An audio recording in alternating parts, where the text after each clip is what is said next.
It's Thursday. I got the day right today, so we're starting off strong. It's not Wednesday. It's not Tuesday. It is indeed Thursday. Good to see you guys wherever you are, however you may be listening. Thanks for making us part of your day. It's good to be back.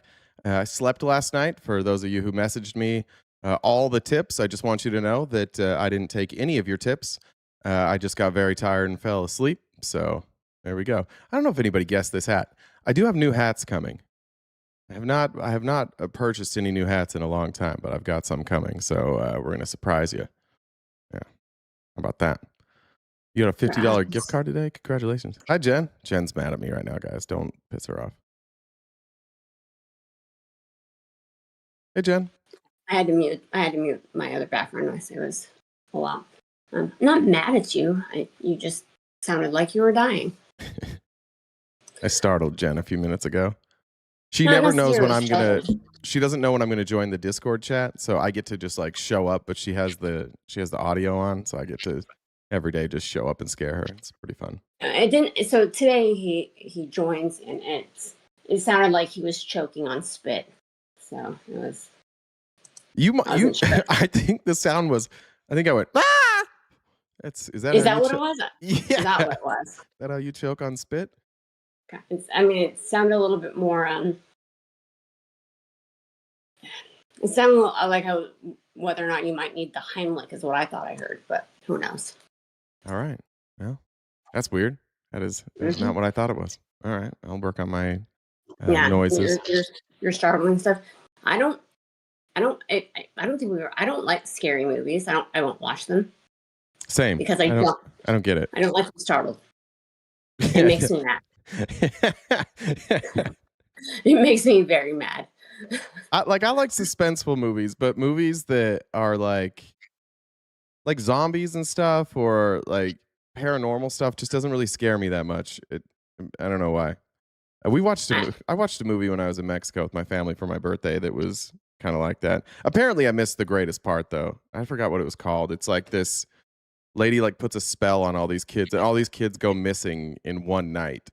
And they all like run out of their house and they're under some spell. But apparently it ends with all the kids like just brutally murdering this evil woman. So, and it's apparently funny. I don't remember it. Yeah. I just Weapons. People have seen it. Yeah, Weapons. That's what it's called. It's crazy. It's crazy. Yeah, I avoid. I just don't like, I don't like to be startled. But ironically, my spawn only wants to watch horror movies. She's really all of that. Yeah. She still hasn't sent me my video. If you can talk to her about that. Yeah, I'll get right on that. Thank you. Appreciate that. Yeah. So it looks like we're getting people are coming in. We won't be back on TikTok till Monday, so it's just going to be us two, Twitch and YouTube. So like we mentioned before, this is our job. We do this each day, Monday through Friday, from 9:30 to 1 Pacific time. So we've got that gift goal that we need to knock out each day so that we can keep doing this and pissing people off. I think there's someone who's really upset in the YouTube chat. Already? Clayton Biggs. He came in and was crying about Twitch chat. I'm guessing that Twitch chat didn't like whatever bullshit that he was. Sorry, Clayton. Is that? Oh, it's Clayton Bigsby. Yeah. I see. Yeah. Twitch chat is a bunch of safe space hateful degenerates. Oh. Then, where is the moment when you need it the most? So then he also said, I'm a snowflake because I don't want to watch scary movies. I don't want to be startled. And Clayton had a bad day. Sorry, Clayton. Yeah. Get a Snickers or something. Maybe you're hungry. Maybe you're hangry. That happens. That might help. So if you haven't subscribed to us already, please do so. Preferably if you want to be a paid member, that'd be fantastic. So that we can plan for things. Memberships help out versus having to wait for donations. So Johnny just sent a Venmo that said chemotherapy day, catching up with my dollar trains. So, thank you, Johnny. So yeah, if you guys disagree with RTB, you can come up and talk to him. How you do that, you send me a message on Discord. My Discord username is the same as the Venmo. So Jen with 2 N's, Deb with 2 B's, the number 1. Check out the link tree in the bio. We're on most social media platforms. We've got merch, deals on Cameo. We upload these episodes to Spotify. I don't want to put anybody on blast, but I think we know the same person, and I don't know if they've told you this story. So I think I can share this. Hopefully, I can share the story without saying their name. But they recently got Cameo, and somebody's paying them to take a video of them brushing their teeth and then sending them the toothbrush. Do you know about that? I haven't heard about that, but that doesn't surprise. All right. It doesn't surprise me. I know who you're talking about. I know who you're talking about. Okay. Nobody pays me shit. Pay me to do. I'll do weird shit. It's a good amount of money to brush their teeth and send the toothbrush. I guess I might need to just do something like that. Yes. I know I'll probably get some random. I'll end up finding out that we've got a lot of people who like to be yelled at and stuff like that. That's what we'll end up finding out. So I just think that sometimes I wish women were a little more weird in that way. Like, so you could just do stuff that's seemingly isn't a big deal and make money off it. Men are so weird that like that exists. Why can't I do weird shit for money? I'll do it. I was one night I was listening to Good Troubles Live, and someone was came up and told the story about how they worked at Hooters. Uh-huh. And someone would come in and buy their pantyhose. Like spend like I'd sell my underwear. Yeah, I mean it's like $700, and then someone else wanted their used socks. Oh. Like wear the socks while they're working, and then keep giving them the socks. I mean, yeah, men are weird. We're a weird. They're young, but we're a weird breed. Socks. Yeah, socks. They said pantyhose. They said a couple different things, but yeah, for this one particular person, I guess would come more or less like paying their rent with all the things that they asked for. Good. Namaste said a while back there was a woman making bank for farting on balloons. Is this a thing? We gotta find. It is. Shut up! Seriously. Yeah, there's so much stuff like that that's just wild. I mean, it's.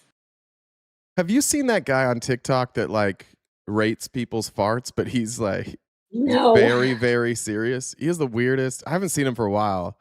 He does like TikTok lives, and yet it's a good amount of money. Like you have to pay him a good amount to rate your fart, but he's very serious about it.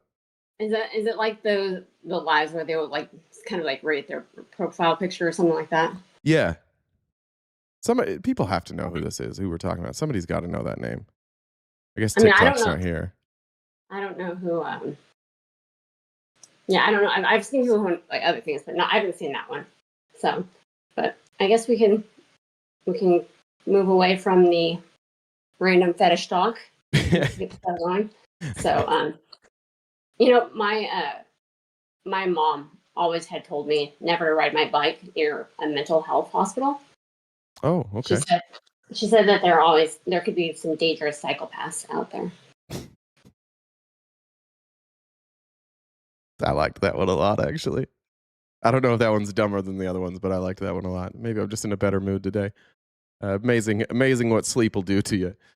All right. I don't love accusing people of like stealing my shit or like sometimes I feel like what I do is proprietary, and that sometimes people steal it. An example is Millie stealing shushies. In fact, a bunch of TikTokers stole shushies to the point that I couldn't use it anymore, which sucked. But I also don't debate anymore.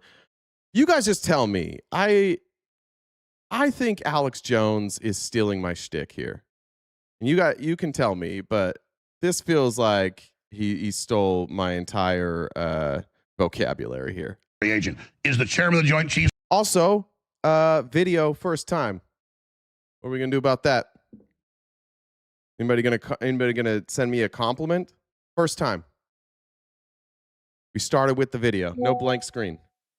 Like I deserve something for that. All right. Here's Alex Jones. I don't want to hear it from people calling me a Qatari agent. Is the chairman of the Joint Chiefs a Qatari agent? Thank you, Timmy. Is Eric Prince a Qatari agent? Is Tulsi? Guys, thank you for the compliments. I needed that today. I was fishing for compliments and you showed up. Gabbard's a Qatari agent. Are things going the way we said they would go or the way you said they would go? All you,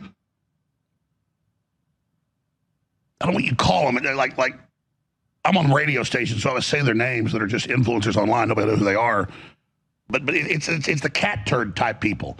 Like, if you question anything Trump does, you're a traitor, you're bad. No, I'm blocking the bad interest, trying to get him off target. I am engaging as a constituent, the person I put in to carry out the mission we had. If you're wondering what I meant by him like biting my shit, we're not there yet. This is normal Alex Jones, but it's coming. The mission you have cooked up when you're going to support Lindsey Graham getting our president under his control. I liken it to Trump's, our wife, the American people's wife. We're married to him politically. And then we catch somebody taking him away and taking him off to their house. And Trump's got his legs up behind his ears, and Lindsey Graham's in there with Netanyahu double teaming him. And we're coming over to the house saying, hey, honey, you need to come out here with us. I'll let it pass on this. We'll go to counseling, or we're getting a divorce. You got cat turd pulling on my shoulder going, hey, let them gangbang Trump and us at the same time. And I'm watching Lindsey Graham and Netanyahu, double team Trump. And I'm like, no, that's ours, not. I'm sorry for the analogy, but that's it. I mean, you got Pound Town going on right now. Okay. And I guess the triple team, Huckabee's in there too.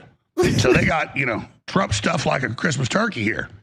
And us along with it. And I'm just sitting there saying, I'm sorry for the analogy, folks, for someone that fits. It's the only one.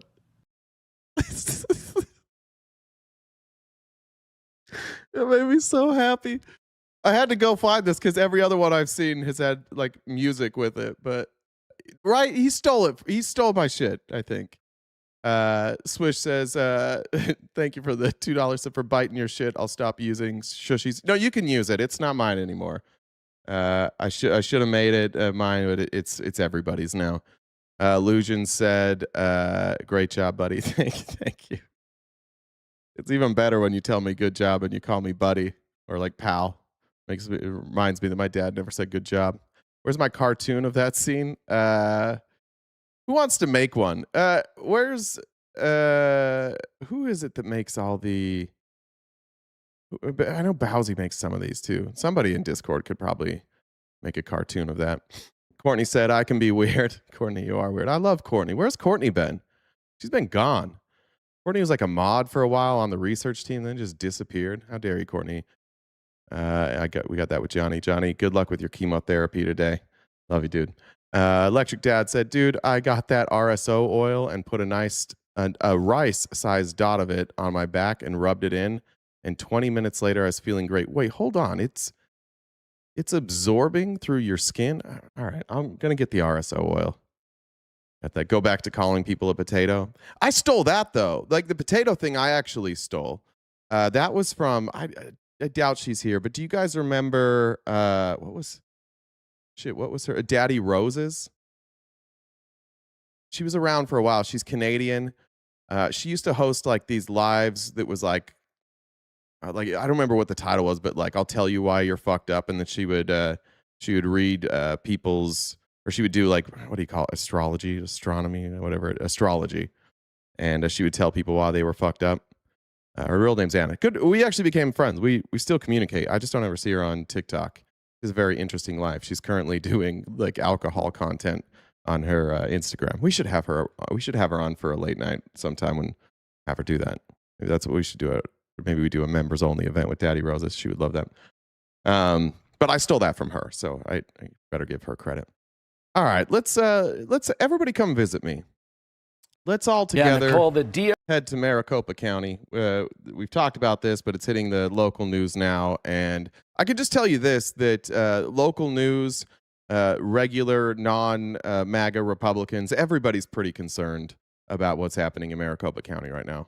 Yeah, Nicole, the DOJ is making a concerted effort to look back at that 2020 election and find some fraud.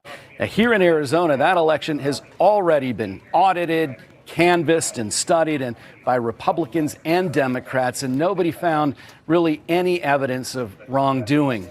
So today, Arizona's Attorney General Chris Mays issued a statement in reaction to this latest action by the FBI, saying what the Trump administration appears to be pursuing now is not a legitimate law enforcement inquiry.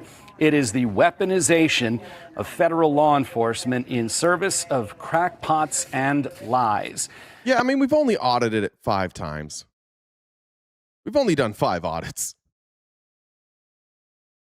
We probably don't need to do any more. The election material the FBI is looking for was actually destroyed years ago under normal procedures called for by Arizona law. But after the 2020 election, the Arizona Senate took custody of all of the Maricopa County ballots and election computers. The FBI is now asking the Senate for those records that they still have from that audit that came under a lot of controversy. Now, that audit was run by an organization called the Cyber Ninjas, and right away we found that their security was non-existent. You're talking about us, Creed 11. You're the only way that I assume you're saying cocksuckers can win an election is to cheat. Wouldn't you need some evidence at some point that somebody cheated? Or do you not need that? You just need Trump saying it? That's good for you? We're able to wander around day after day after day with nobody even asking us what we're doing. We pretty much have free reign through the building. We were able to get right up next to all of these boxes of ballots and the computers that were out there. Nobody ever challenged us. And so what that shows is Steve Anderson, are you that Steve Anderson? Are you the Steve Anderson that I know? If so, don't be silly. There has been no proof of Democrats cheating in any of these elections. You have to be like pretty dumb, even like on a MAGA scale. Like not all MAGA even believes the election was stolen. It's just the dumb ones. So if you find yourself being one of those people that is still believing that the election in 2020 was stolen, like you're on the dumb end of MAGA. That's not good. You don't want to be on the dumb end of that. Like the top end of MAGA, already dumb. The dumb end, that's problematic. That's like, perhaps we should assign you a guardian dumb. that the ballots and the computer systems haven't been secured since that election. And, you know, that might cause a problem if the FBI is going to look to see what is actually there. Now, that Arizona Senate audit incidentally found and concluded that Joe Biden won the election here in 2020 by more votes than the initial original tally. Okay. So, dumbest of the dumbs. How do you square that? How do you square the fact that Arizona, Maricopa County, has audited this election 5 times, and every audit was done by Republicans, and they found that Joe Biden won by more? What's your logical conclusion there? That the Republicans were in on it too?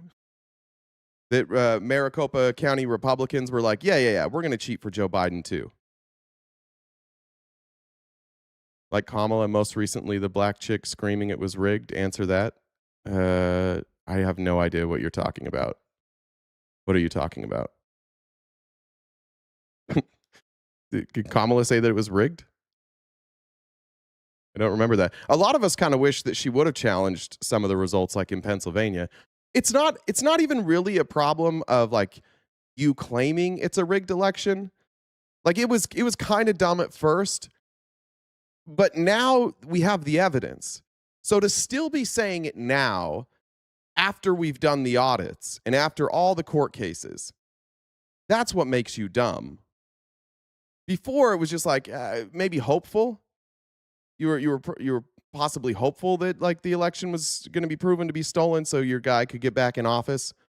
But now it's really, really fucking dumb. Because we've audited all the Georgia and Arizona. They've both been audited. And both of them have found literally no evidence of fraud. And the stuff that MAGA and Donald Trump keep telling you is fraud is not actual fraud. It's just things that happened that didn't change any votes. Like the 300,000 ballots in Georgia. Those votes all counted. And they weren't fraudulent votes. They just were mishandled. And by mishandled, I mean like they were supposed to be accompanied with printouts that were signed, and they weren't. So when you get a bunch of votes that are supposed to be accompanied with a signed printout, and they're not, you don't then conclude that election fraud happened. You go back and you check. So you audit those votes and make sure that they were cast authentically. And they did, and they were. So what you have with what MAGA does is they just find anything that happened that was irregular, which, by the way, irregular things happen in every election, especially when it comes to like chain of custody, because these are volunteers that are largely doing all of this. But what you don't find is that any of these things ever led to any sort of election fraud or like votes counting that shouldn't have counted. There's the other story of, I don't remember how many ballots, but like they found duplicate photos of ballots. But that's like, if I was sending out packages, I used to sell sports cards on eBay, and I was sending out 20, 30, 40 packages a day. That would be the same thing of me, and I would take a picture of every package before I sent it out, and I would save it. It would be the same thing as me taking 2 pictures of every package. And then when I went back to audit, let's say I sent out 100 packages, and I'm like, fuck, why does it say I have 200 packages? And then I look through there, and I'm like, oh, I have duplicate photos of 100, so that's how it's 200 and not 100. So what happened is, when they got done counting the ballots, they were going through the images. There was like, wait, we had this many ballots, and we have more images than ballots. Let's figure out why we have more images than ballots. And they went through and they realized that some of them were double scanned, but the scan doesn't count the ballot. The scan is for records. The machine counts the ballot. Right? Or sometimes it's a hand count, right? Depending on what state you're in, what type of system you have. But the scans are just like the record. That's not the vote total. But the GOP just leaves that out. They just tell you like, oh, look at, they were double counted. No, they weren't. That's not, you need to start learning to like, you need to pay attention to what they're saying and then like logically follow that through. Okay, what does this mean? What does it mean that there were duplicate scans? Does that mean that these votes counted? And just do like the tiniest bit of research and you won't look so goddamn dumb. Well, Jared, back to you guys. Morgan, we reported just the other day how the county recorder, Justin Heap, made this claim that there were at least 60 illegal immigrants who had voted in previous elections. Do you think that there's any correlation between this event today and his claim that so far we haven't seen proof of? Yeah, it's tough to put both of those together, but a lot of national outlets have been reporting that the Trump administration wants to nationalize parts of the election. He's said so himself. And the 3 states that are normally mentioned in that are very important states for the Republican Party: Arizona, North Carolina, and Georgia. Now we know 2 of those states have seen these FBI subpoenas and FBI search warrants carried out. What they actually do with this information, we just don't know at this point. And the poll watchers being pushed out of the building, totally normal. Sure. Yes, Dave. Yes, that's totally normal. They stop counting and then they go home and then they resume counting the next day. That is totally normal, Dave. This is what I'm talking about. Just look it up.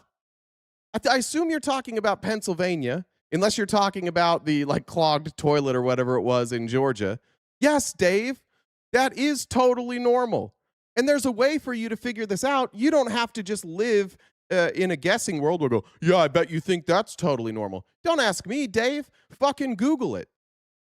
Find out if they count all night long or if they take breaks. Different precincts, different states, they all have different rules on how they count votes. Like I think, is it Florida? I think Florida, like they have to continuously count. I might be mixing that up with another state, but I think in Florida, like they count until it's done. But not every state does that. They get to run their elections how they want. So this is a perfect example, Dave, of you being told something, you not understanding how it works, and you concluding that, oh, this should not have happened because Republicans say this should not have happened, therefore voter fraud. And that's how easy it is to convince you of voter fraud, and you should be better. Jacob said positive reinforcement for Jay having the video. Thank you, Jacob. And Jeff said the first donation on behalf of Alex Jones ever. Alex Jones owes me fucking royalties for that video. That video is going viral. I wish I had any video as viral as that one of Alex Jones. And I've said some weird shit. So how dare he? All right. All right. Thomas Massey's being primaried in Kentucky. And he's being primaried because he wants Donald Trump to release the Epstein files. And Donald Trump either doesn't want to hurt himself or doesn't want to hurt his friends or a combination of both. And so Donald's very upset at Thomas Massey for having the audacity to demand transparency from this government. And so this psycho is who they would like to replace Thomas Massey with. And I don't know. I don't really like, I don't know exactly what to do with this clip, but this is what sheep are. When they say sheep, when they say when you talk about like how easy it is to communicate with MAGA and how like just the dumbest things get them excited. Here's an example. One, this joke fucking sucks. This is a dog shit joke. Not that like it's something I'm offended by, not because I don't like the substance, but just if you can put your partisanship aside, this joke that he's about to tell fucking sucks. And secondly, watch how happy it makes Donald Trump. The only thing that really ever makes him happy is people being treated cruelly or people saying mean things about people he doesn't like. I hope the fake news gets this. Tom Massey stands with the ladies of The View. Tom Massey stands with the ladies of The View. Mr. President, we stand with you. Fight, fight, fight! Boom. What a fucking delivery. That joke sucks. What does that even mean? Thomas Massey stands with the ladies of The View. All right. We stand with you. I like also that he had to restart a 2-sentence joke. Couldn't get it off the first time. And then the second part that makes me happy is like how he wants to keep yelling in the microphone and Trump's talking to him and he like can't figure out like this is probably the first time he's ever had applause like this. So he wants to revel in the applause, but also needs to talk to Trump. These are the two things I like. Hey! USA! USA! All right. Now, after landing a dog shit joke and chanting USA, that's all it takes to impress Donald Trump.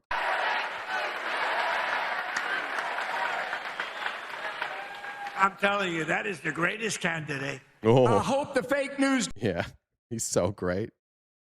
What's going on with my lighting today? I'm going to try and get, I'm looking very Trumpian. Hopefully that's a little better now. Fix that. All right.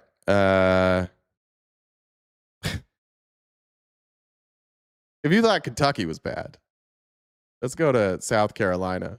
Here's what Lindsey, why is this not pulling up? What the fuck? Open. There we go. Hope the fake news that's gets the wrong it. one. Oh, this open up.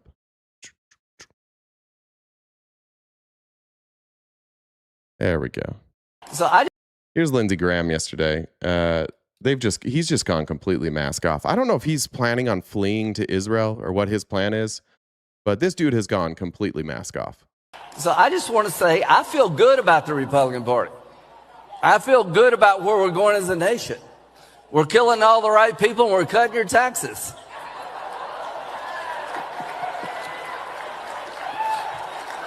Trump is my favorite.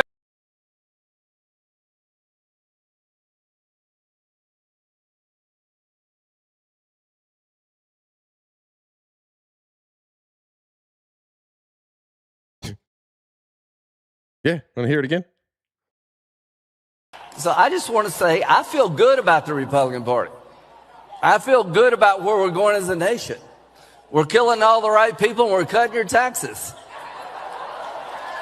I wasn't muted. I just didn't have anything to add. I just wanted that to sit. A member of the legislature is just like, we're killing the right people. Oh, I'm not in favor of killing, generally. If we were talking about killing people, I probably wouldn't be giggling like somebody just hit the on switch in my plug. You guys know what I'm saying. What are those things called? You just leave in all day and then they can get you with it. He's talking about Iran. Yeah, no shit. No shit he's talking about Iran. Everybody knows who he's talking about. That's sick. We killed 110 girls at a school.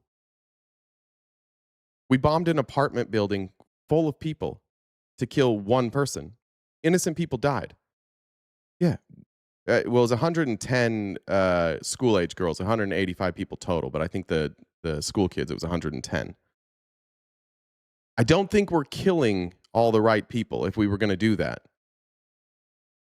Imagine having a shit-eating grin on your face like this. That's probably rude. I don't know. Is that... Am I being insensitive to Lindsey Graham's proclivities by calling that a shit-eating grin? I don't know. Trump is my favorite president. We've run out of bombs. We didn't run out of bombs in World War II. So I just... Yeah, exactly. Cue the, well, you know how war is, but it's not war. And if we say that it's war, then they're like, it's not war. All right. We talked about this a little bit yesterday, but here's another one of Doge's little... I keep getting the wrong one. Here? Oh, I mixed two links together. Let's try it now. All right. They got another Doge boy deposition. I don't know why we're hiring 15-year-old kids to work at Doge, but this was pretty enlightening. You don't regret that people might have lost important income to support their lives? No. I think it was more important to reduce the federal deficit from $2 trillion to close to zero. Yeah, super important. That was our goal, right? Very important. Did you reduce the federal deficit? No, we didn't. When they go under oath, they have to admit that Doge was nothing. Doge was just a way for Elon Musk to get access to all of our shit, and they just lied to you and said that they were cutting the federal deficit, and they didn't really cut any money. They cut barely any money at all, and most of that money just helped poor people. But since we've already moved past that, you guys have moved past that, right? You're not going to admit that you got duped on the Doge thing? Of the HIV/AIDS prison movement and its legacies in the United States. My book project narrates how activists fought the convergence of HIV/AIDS and incarceration from inside and outside prisons across the Reagan through Clinton years, and argues that this organizing holds legacies in the prison abolition movement of the 1990s to today. This is one of the grants that... Alfredo, thanks for the dollar train. I don't think I can read that out loud, but I read it. You or Mr. Fox identified as craziest at NEH, is that right? That's right. Why did you identify this as one of the craziest grants? Because it references feminist and queer insights into prison abolition. Yeah, you can't have that. You can't have perspective from people that have a different walk of life, who've experienced things in a way that a white man hasn't. That's DEI. This is just about white men's vision. Were any of the people that worked for Doge that Elon brought on not young white men? I don't know, Vinny. I think they were all young white men. And LGBTQ studies. Any other reasons? No. Examining military service from the margins, the complicated service discussion series will bring together veterans and community members to examine the experiences of service members who identify themselves as female, Black, Native American, LGBTQ, or an immigrant, the dynamics, reasoning, and strength behind serving a country that does not always serve you in return. Did I read that correctly? Yes. You and Mr. Fox identified this as one of the craziest grants at NEH? Yes, it appears so. Why did you do that? Because it explicitly says LGBTQ. It was worse than we thought. Like, I think we thought that this was going to be something that was incredibly biased. But just if you mentioned that somebody was anything other than a white male, they were canceling your program. Axe said, spent $11 billion for 6 days. It'll end up being about money eventually. That's true. Talking about the Iran war. Do you have any history in, like, let's say, scholarly peer review? No. Okay. So, but this judgment call was made by you and your personal judgment combined with... Oh, that's true. They did put that lady in charge that was like on vacation when Elon got busted for doing this. They're like, actually, he's not in charge. And I don't remember what her name was, but she was like in the Bahamas at the time. Like, why don't we just throw some woman under the bus so that Elon doesn't take the heat for this? Justin's personal judgment to cancel grants based on DEI? Yes. Okay. Do you think it's inappropriate in any way that someone in their 20s with no experience with grants or federal government was making personal judgment calls about what grants to cancel? No, I don't think it's inappropriate. Oh, okay. Yeah, no, it definitely should have been us. If you're going to have anybody review these programs, you should bring in a 20-year-old kid with literally no experience and have them refer only to an executive order written by Trump as your guiding light. Yeah, it's not inappropriate. Why not? Objection. That's a good point, Keith. This is even worse because we thought it would be stupidity by AI, but it was way worse. It was just stupidity by dipshits.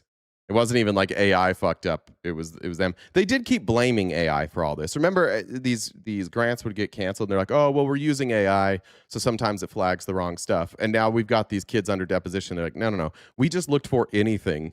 Like if it mentioned woman, if it mentioned LGBTQ, if it mentioned African American or like Jew, like anything that wasn't white men, we just canceled it. I think a person can have enough judgment from reading books and being well informed outside of traditional experience to make judgment calls about obvious things like a grant that literally lists DEI in its description to know whether it violates an executive order. I'm sorry. I'm saying books because you said books. What books would you have read that would have informed your opinion on what grants to cancel based on DEI? Or there were no books. You could have, if you read enough books, you could have the experience. Did you read any books? I didn't read any books. No, I don't have the experience necessary. And it leads us to this. So now this is, I feel like this story is just reemerging. I do think we knew this, but now it's being reported by everybody, I guess, because we have a whistleblower now. This is from Washington Post. The Social Security Administration's internal watchdog is investigating a complaint that alleges a former U.S. DOJ service employee claimed he had access to 2 highly sensitive agent databases and planned to share the information with his private employer, a claim that, if true, would constitute an unprecedented breach of security protocols at an agency that serves more than 70 million Americans. The agency's inspector general is investigating the disclosure and has alerted members of Congress of its existence, according to a letter written by acting inspector general to top members of 4 congressional committees. The inspector general's office has also shared the disclosure with the GAO, which has been conducting its own audit of DOJ's access to data. According to the disclosure, the former DOJ software engineer who worked at the Social Security Administration last year before starting a job at a government contractor in October allegedly told several coworkers that he possessed 2 tightly restricted databases of U.S. citizens' information and had at least one on a thumb drive. The databases, called Numadent and the Master Death File, include records for more than 500 million living and dead Americans, including Social Security numbers, places and dates of birth, citizenship, race and ethnicity, and parents' names. The complaint does not include specific dates of when he is said to have told colleagues this information, but at least one of the alleged events unfolded around January, according to the complaint. While working at DOJ, the engineer had approved access to Social Security data. According to the complaint, he allegedly told the whistleblower that he needed help transferring data from a thumb drive to his personal computer so that he could sanitize the data before using it at the company. The engineer told colleagues that once he had removed personal details from the data, he wanted to upload it into the company's systems. He told another colleague who refused to help. Oh, goddamn, these ads are killing me. Get it together, Washington Post. And what are those? Yoga mats? Sorry, squirrel. The engineer told colleagues that once he had removed personal details from the data, he wanted to upload it to the company's systems. He told another colleague who refused to help him upload the data because of legal concerns that he expected to receive a presidential pardon if his actions were deemed to be illegal, according to the complaint. Post is not naming the former DOJ member or company because it has not independently confirmed the accusations in the complaint. The whistleblower filed the complaint with the inspector general in January. When the Post contacted the agency and the company in January, both said they had not heard of the complaint. Both said they subsequently looked into the allegations and did not find evidence to confirm the claims. They didn't have the complaint, but they looked into it? How'd they do that?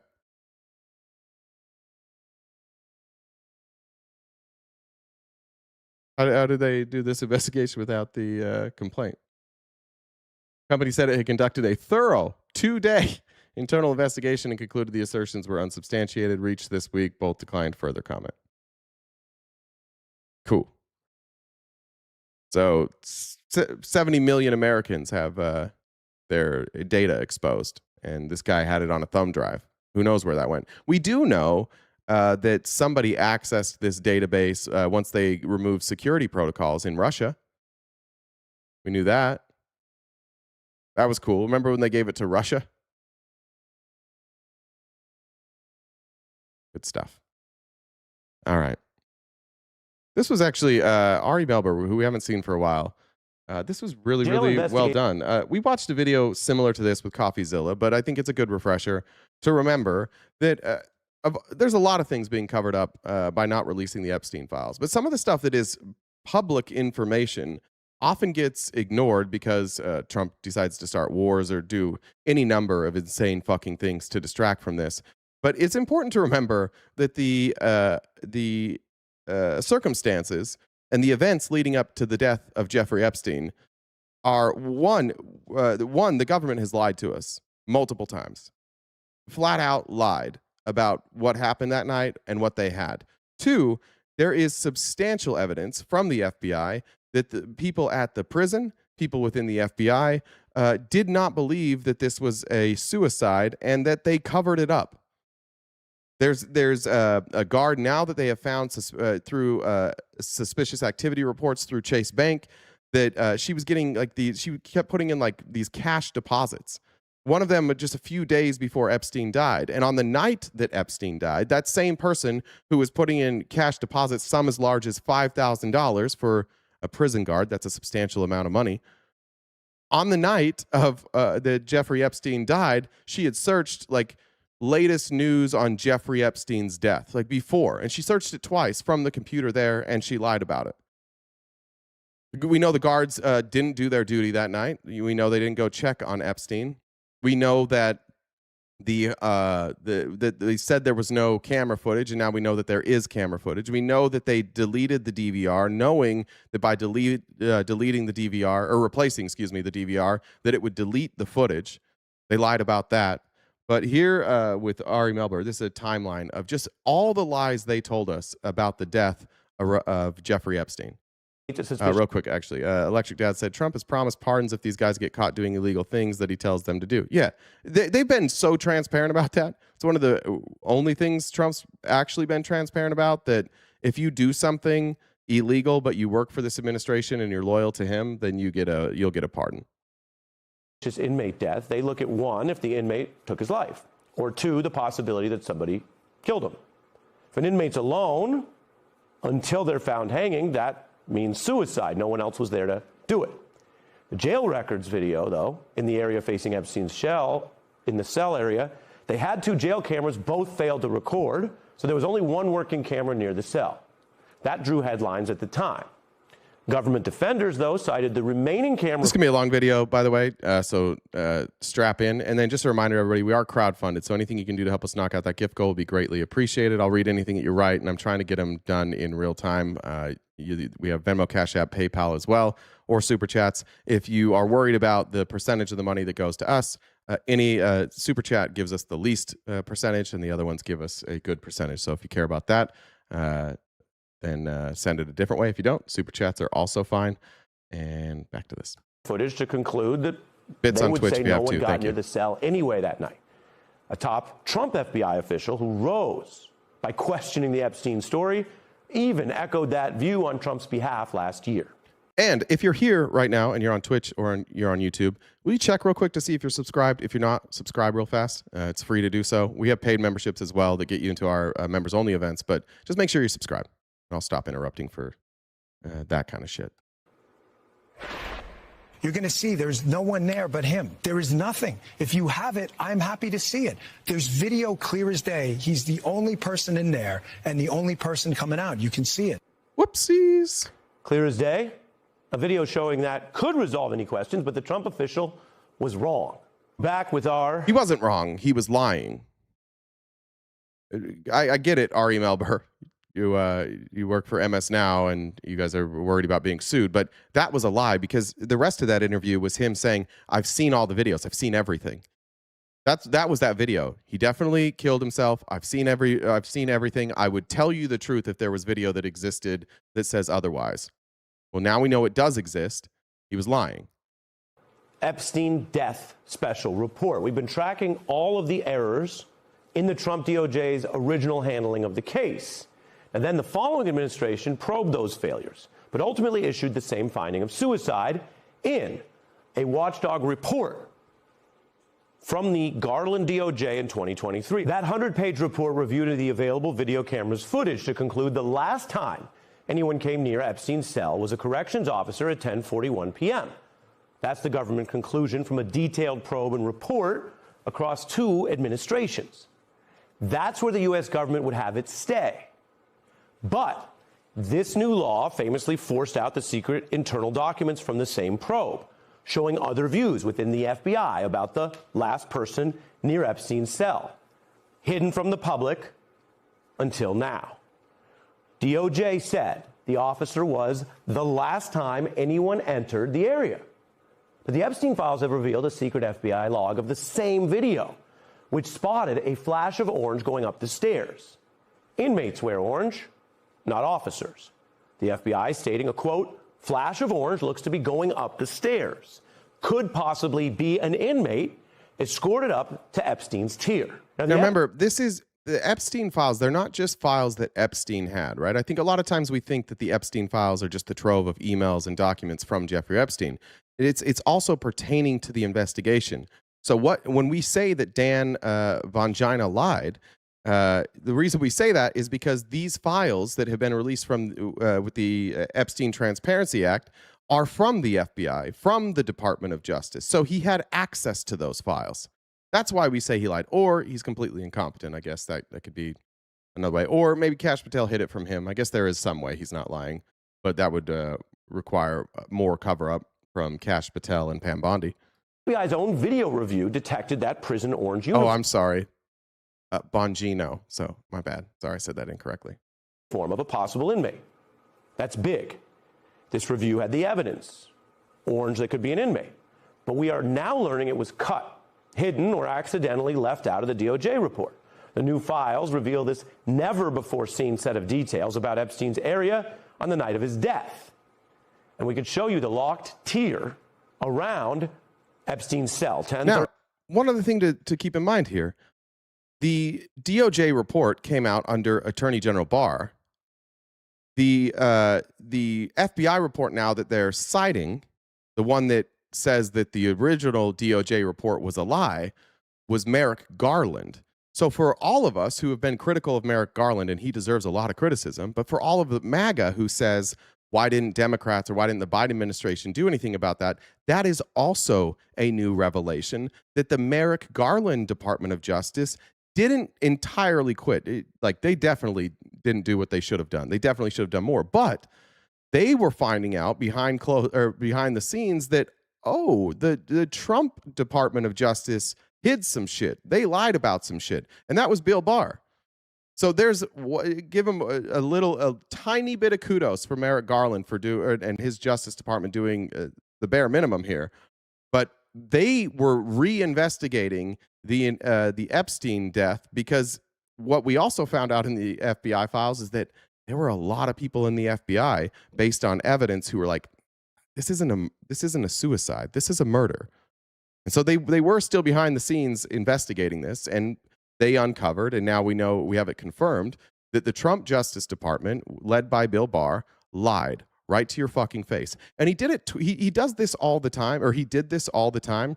What he would do is, on both the Epstein files and the Mueller investigation, he would get the report before it got released publicly. And both times, before the public report came out, Bill Barr did something unprecedented. And when I say it's unprecedented, like, the only other person I know of that did something similar to this was Comey, when Comey came out and announced an investigation into Hillary Clinton before working with every other department. Some say giving Trump the cover he needed to win the presidency the first time around. But Bill Barr came out both of those on both the Epstein files and on the Mueller investigation and got ahead of the story and told a bunch of lies about what was going to come out in those files. He lied repeatedly. He even said that the Mueller report concluded that there was no collusion with Russia and the Trump team, which was absolutely a lie. Go read the Mueller report. They indicted like 37 people, including Trump's campaign manager and top national security advisor, for literally colluding with Russia. But Bill Barr jumped out ahead of it. It's like, oh, I've read it. There's nothing. Trump's completely exonerated. There was no collusion. And he did it with the Epstein files, too. Nothing to see here. It was definitely a suicide. But now we're finding out he lied about that. 9 p.m. that night. Not necessarily that it was or wasn't a suicide, but that like there's no evidence saying that there were other people around or there were no leads to follow. That it was just cut and dry. Orange figure appears. The original FBI log calls it that flash of orange could possibly be an inmate. And note that careful description, because then the DOJ review of the same footage changes it to write, quote, inmates are currently on lockdown. It's possible someone is carrying inmate linen up the stairs. Now that's a... First, Doge DEI equals dumb, entitled, incompetent. Oh, yeah. Huge difference. It replaces observation, orange, with conjecture. Inmates are on lockdown, so they shouldn't be around. But the rule that inmates are supposed to be on lockdown doesn't resolve whether one wasn't, just like Epstein was supposed to get those 30-minute checks, but didn't, and I told you about. Now, the DOJ's change prevents questions about that. That's true. That footage was absolutely edited. The first time we got, by the way, the first time we got this footage released from this Department of Justice, they cropped it so that you couldn't see the orange going up the steps. Remember, they released this stuff, and you couldn't see the orange. And then once you got into the Epstein files, they figured out, oh shit, they edited out that bit of orange going up the stairs. So somebody in Trump's Department of Justice, somebody thought we should probably edit out this orange that's going up there. I don't know, MAGA, how you explain that. How many more times they have to tell you something or put out edited images. Remember, they first told you that there was no footage at all. That was the first lie that they all told you. There's no footage. And then like just weeks later, they're like, we're looking at the footage. And you're like, wait, hold on. You said there was no footage. And MAGA's like, yo, we don't live in the past. We live in the now. We're just going to ignore that they lied and said there was no footage. And then they were like, there's these 3 minutes missing and we'll never get them back. It was a glitch with the system. And then we got the 3 minutes back. How'd that happen? They lie all the fucking time, but they're filling you with so much shit that you really don't have time to go back and fact check all that stuff. You kind of just have to believe everything they say. Flash, and if the jail made another mistake. And the public report by the DOJ hides this dispute over the orange flash. It states that an officer appears to walk up the stairway. CBS's Daniel Rudnick first documented this in a report. Who entered Epstein's jail tier the night of his death? Newly released video logs appear to contradict official accounts. And independent experts telling CBS the videos... Probably, I don't know where to find it, Century, so let me look and see if I can find it while we're going here. Let me open up another tab here. I'll look and see if I can find the original. More consistent with someone wearing an orange prison uniform than a corrections officer. The fact is, the DOJ's own watchdog report... I mean, this is the video here that there's freeze framing here. It's hard to see. But that's what they're talking about. Is that orange? I'll see if I can find the original. Evidence. That is just a fact. Now, people can debate why. Was that a good faith mistake or a malicious cover-up? Even videos suggesting an inmate on the loose does not resolve questions around Epstein's death, but it would be another rule violation, and it would add to the evidence suggesting you need a deeper investigation of potential foul play. Now, that was the only camera angle working, shown here on this map. The DOJ report notes recording failures do predate this Epstein probe. There was a history there. And the only working camera that covers a common area outside the entrance to Epstein's general area is here. There isn't video from that better camera that pointed down Epstein's hallway. Now, which again they said didn't exist. Moments after Epstein was found dead, the new files for the first time allow us to see the area footage at the moment of that discovery.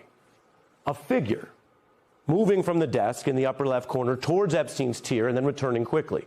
We see increasing activity. The video adds to the picture of how jail staff responded. It doesn't look like it was an expected event, some giant conspiracy, at least for the officers on the scene. You can see it gets chaotic. They're moving around outside Epstein's tier. But the FBI then didn't arrive for 7 hours. Yeah, I appreciate that. Rob, this is a Democrat sex crime. They investigated it, covered it all up, and you want to blame the Republicans? Yeah, because the investigation took place under the Trump Department of Justice. Are you saying that Trump's Department of Justice investigated this and then covered it up on behalf of the Democrats? You think that that's what happened, that Bill Barr and the Republicans covered this up for the Democrats? Is that what you're alleging here? Do you know how like years work? Trump was president during this time. The cover-up took place under Donald Trump. But it was Democrats? Worse. And that's a problem because by then guards had removed Epstein's body. The cell was in disarray. The crime scene tainted under Trump DOJ authority. And the feds didn't fingerprint or DNA test materials in the cell, which is basic forensics to check. That is what you're saying? Oh, okay, cool. The lengths you guys will go to blame anybody but Donald Trump or Republicans for anything is honestly, it's impressive. Not impressive in a way that I would like to replicate, but it's impressive that you can take your brain to like such imaginationville. That's pretty cool. Axe said off topic, sorry to all my RTP fam that knows what's I'm going through with worker comp for the past year. Just got an email approving my back surgery. Hell yeah. Just a few dollars to share with my excitement. Thank you so much. Congratulations. If others were in the cell or touched items. They're rhinos. Why did Trump hire all these rhinos then? What's he doing hiring all these rhinos to run everything? Is he too stupid to identify a rhino? Control of the scene, but mismanaged the evidence. How bad was it? Well, officers found Epstein with a noose around his neck. But by the time they were done tainting the crime scene, the feds were never even able to establish which noose killed Epstein. There were several nooses fashioned from the clothing. Investigators. Yes, that's what it was. Okay. Said they did conclude one handmade noose you see here was not the one used. That's odd. The original account says a guard literally ripped the cloth away when they found Epstein hanging, and then CPR. So the new files reveal the underlying evidence from this probe. And the government expected that stuff to stay secret. They never expected that we'd be on the news telling you about it. Like one guard recounting that he didn't recall taking the noose off. I really don't. We can also tell you that after the death, 2 officers were put on leave. Within a week, the medical examiner did state the cause of death was suicide by hanging, mentioning no evidence of defensive wounds that might be part of an attack. The examiner also reviewed footage and thought it was just too blurry to draw conclusions. The new files show they also delayed that ruling on suicide for more review because of Epstein's status. A forensic pathologist hired by Epstein's brother, Dr. Baden, also looked over the autopsy and had a different conclusion, determining injuries on Epstein's neck were closer to, quote, strangulation than suicide. Now, what is it, like the hyoid bone, I think it is? They're saying that it generally doesn't break unless it's like forced by somebody else. Once served as chief medical examiner in New York. Months later, as we go to the timeline, the DOJ indicted. Why would there be multiple? Good question. Maybe I don't know. Actually, I don't even know. I guess you could say like he tried a bunch of times, or maybe he just maybe it was like craft time for him. I don't know why there would be multiple nooses. Is it noose? Niece? Is the plural of noose? Niece? The guards on duty that night for lying about the inmate checks that never happened. That's a big deal. It added pressure, though, for those guards to cooperate in the probe, and the DOJ later dropped those same charges. We are learning the FBI heard from an inmate who said that officers were heard discussing covering up Epstein's death in some manner. That was reported just this week by the Miami Herald's Julie K. Brown. There was heat on the Trump DOJ over what you can now see was a debacle that looked even worse over time. And in the middle of the probe, Trump Attorney General Barr made an unusual announcement that he said he watched the jail footage. He ruled out anyone entering the cell or foul play.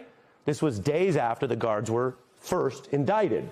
Barr giving his case But there were so many failures, he didn't deny them, including, of course, the video recording. He just said the jail had a, quote... Oh, it's probably new Psy is what you're saying, huh? Not new seed, new Psy? Yeah, that's probably it. ...perfect storm of screw-ups. Years later, the DOJ report documents those failures, but avoided any mention of the crucial conflicting evidence I just showed you tonight, the flash of orange, whether a person or even an inmate was on the loose near Epstein's cell area. Now, it can be reasonable to make an investigative finding that it's unlikely anyone still entered Epstein's locked cell that night. Or you could state that the total evidence just doesn't suggest it. But Trump officials who oversaw these problems in 2019 and the Biden-Garland DOJ later issuing the report, okay, they went farther. They basically stretched to try to tamp down the growing public concerns. We've heard about a cover-up being sometimes worse than the original incident. Well, ironically, that kind of strained overreach can feed questions about government secrecy, cover-ups, or even foul play. The CBS investigation noted the jail camera angle means it's just not possible to rule out if someone could have climbed the stairs and entered that tier. And this new law has forced out all these documents. It's made the DOJ finally show its work, and that's driving these fresh questions. Autopsy and 2 administrations did state Epstein took his own life. Suicide. But other insiders disagree. Generally, people are saying active shooter in Detroit. Will you see what that's about? Several saying they don't think Epstein took his life, including his brother, Ghislaine Maxwell, and the pathologist I mentioned. And some of those claims can be suspect, as his defenders or even conspirators, but that's their view. And a former Trump attorney who Epstein hired in August, the same month as everything I just showed you, said, I don't think he committed suicide. He was very engaged in fighting the case. He had basically just hired me to kill himself 9 days later. Wouldn't make sense. So let me take this all together tonight. We live in a time of agendas and conjecture and rush narratives. The truth is usually slower and more complex. Epstein's life was a criminal conspiracy, and his death became a mystery. First plagued by the Trump DOJ failures, then heightened by government secrecy across 2 administrations. This new transparency and evidence undercuts some of those past claims. It clearly shows the need for a fuller, investigative, independent accounting from Epstein's crimes to his apparently at a synagogue? Oh, no. Time in custody. And as of this hour, it does not yet provide definitive proof for how his life ended.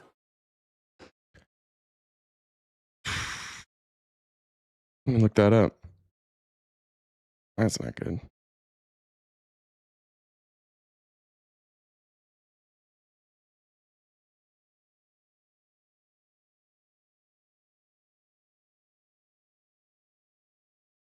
At a Jewish synagogue in the West Bloomfield area.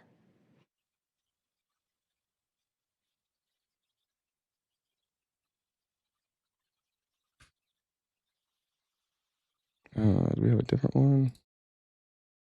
With the current known threats by extremists who are unhappy about what is happening in Iran right now.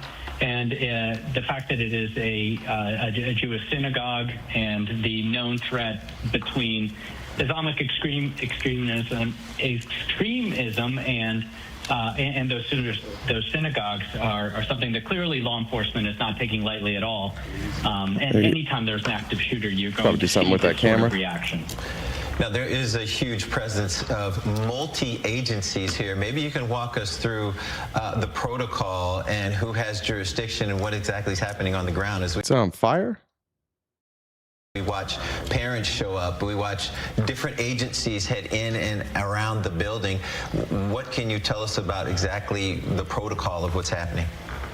Well, typically in an active shooter situation, local law enforcement are first on the scene. Normally there's a... Somebody who said that, I'll leave this going. I'll just mute it. But yeah, PSYOPs. This is what sucks. It was JP Rosie. All PSYOPs make the people back Trump's war. That's the thing that sucks. You can't rule it out, but you also can't rule out sleeper cells. You also can't rule out that this is somebody who, again, is Islamic extremist who is retaliating against Israel stupidly by targeting a synagogue as if that is somehow a retaliation against Israel, which is not the case. But yeah, how do you rule out any of those? Could be a radical leftist. Could. Yeah, I mean, we don't know. It would make sense. I mean, they just said that the person, I guess that the shooter they thought had ties to Islamic extremist groups. I don't know any details. We just turned it on, but that's what the news report just said. Take that shooter down, because that is the number one goal. Both companies. If you can hold on for a second, you're still with us. We can still hear you. We're just having some technical difficulties as we could try also to be clean. could also be a Nazi, white nationalist for sure. We're talking about the armored vehicle. We kind of lost you a little bit there. Maybe you could go back and you talk about how different agencies have different protocols. Eric, are you still there with us? Please go on. Yep, I'm still here. Local law enforcement will usually be first on the scene. They might ask for assistance. A SWAT team will normally come in order to try to neutralize the shooter. Obviously, the number one concern for law enforcement and any of the agencies who might be on the scene, and I can't tell you who is there or why, because we just don't know enough, is to protect lives. It's too bad the Dems shut down DHS. DHS wouldn't be responsible for this. And to safeguard those who could be innocent caught in the crossfire of a active shooter. Fire started from his truck hitting Eric, the building. This is Marielle Lou here. I did want to read Are you sure? to you It looked like the fire was on the roof. Coming in from Kash Patel via FBI Detroit. It says FBI personnel. It said synagogue, but I don't know if there's any synagogues around here. I know there's a lot of Christian churches here that also have schools during the day. My daughter went to a Christian preschool, so could be that. I'm not familiar with this building. Here today, while we were watching this unfold, I did mention because of the different elements between fire in the building, word of a car ramming into the building, and then an active shooter, that certainly looked more like a coordinated attack. Can you speak from your perspective now, knowing that there is a vehicle rammed into the building and an active shooter situation, what that might indicate for what type of attack we're looking at here? Well, certainly, I would Mute that for a second. Apparently we have this as well at Old Dominion. A gunman was killed and 2 people wounded in a shooting Thursday morning at Old Dominion University.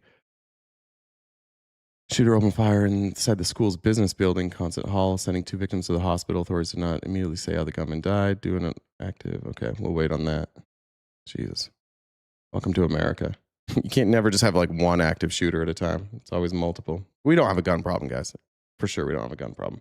certainly seems to have a lot of the hallmarks. The vehicle rammed into the building provides a point of entry, and then you have an active shooter. I can't tell you, and I'm not sure if the reporting has suggested that shots are still being fired or if the shooter has been neutralized. But the fact that the FBI was on the is a good thing. That means that they're giving all the support to local law enforcement that they would require in order to handle this as quickly. And you're too hubris to see it. You're using the word hubris incorrectly there. It's not how you use the word hubris. And as safely as possible. Eric, the fact that we've gotten confirmation from the director of the FBI, Kash Patel, the fact that there are this many law enforcement officers on scene, the fact that the FBI is involved at all, in your professional opinion, would you say that this is not a coincidence that the largest Reform synagogue in North America, in one of the greatest Jewish population cities in the state of Michigan? Yeah, this Michigan. Would you? I don't want to make a connection, but would you say that that's not a coincidence? I don't believe in coincidences. If you look at what's happening in the world, we know from different reports from the FBI. And there you go. There, used it right that time. My hubris is blinding me even in this combo. There you go. You used it right that time. Good job. Intel agencies that Iranian extremists are active in the U.S. Now, this is everything from potential threats to citizens to cyber attacks. And there have been, a number of different statements from the FBI and others to take caution and make preparations. There has been a rise in violent extremism here in the U.S. for some years. Well, we'll follow. Keep following that. Doesn't look like I'm looking on Twitter. I don't think there's anything. It looks like there's an active shooter. Vehicle crashed into the synagogue, followed by shots fired. There appears to be a fire. coming from the synagogue. So it's coming out from the roof, but that could be a vent. So looks like they might have a fire in there. That does look, just looking at the aerial footage, it does look like it's a school and a church. So he used it correctly because someone in his ear corrected him. You're using hubris wrong. All right. Let's do this. Let's talk about the economy. And I've been waiting. Today we have some long videos, which I'm happy for. But every time More Perfect Union puts out a video, I'm happy. And this is something that I think a lot of us are dealing with, like the reality of what our housing market looks like in the future. A lot of these places that they're going to talk about in this video, I know I've dealt with here locally. I thought I was going to buy like a smaller house, and I went to this place and I realized that you can't buy these houses. You can rent them. But you can buy the house as an investment property, and then you can rent it like through the builders. They're like these little tiny homes that are all put together in a community. And one of the big issues that we're having with our housing market right now is that the richest among us can buy all of these houses, and they've turned into investment portfolios rather than like a personal investment. And there's a reason why so many Americans can't afford a house. It's by design. The place you come home to becomes a war zone. It doesn't feel good. Nobody gives two fucks about what's going on with your house. Nobody cares if you're sick. They don't care about any of that as long as they're selling houses. The top home builders in America are making Wall Street investors rich, but you are paying the price. What people are willing to do frightens me in the name of profit. Companies like D.R. Horton, Lennar, and Pulte are the largest home builders in America. Hey, don't buy that D.R. Horton house. And when we say it's by design, it's not like, this isn't a conspiracy theory. They're going to walk you through, like it's legitimately by design. These home builders saw that there was a way to vertically integrate and also sell to other people and bypass the banks. They wanted to have all the profit. They've become like their own mortgage lenders. This is 100% by design. First bought the home 2 months later. Our son's playroom was covered in mold. This has been the biggest nightmare of my entire life, and I wouldn't wish this upon anybody. Not only have these home builders been building worse homes, but they've also been playing a role in raising the prices of homes across the country. The housing market is actually seeing the highest, most expensive homes in more than decades. As home builders have pushed prices out of reach for many buyers, they've also created a new dystopian model: build entire communities to sell directly to Wall Street landlords. You'll own nothing and be happy. The question for us now is, are we going to allow that to happen? To understand how Wall Street has been slowly killing the single-family home, I went to Texas to investigate the biggest home builder in America, D.R. Horton. What I found not only explains why many Americans can't buy homes until their 40s, but also serves as a warning for what's to come.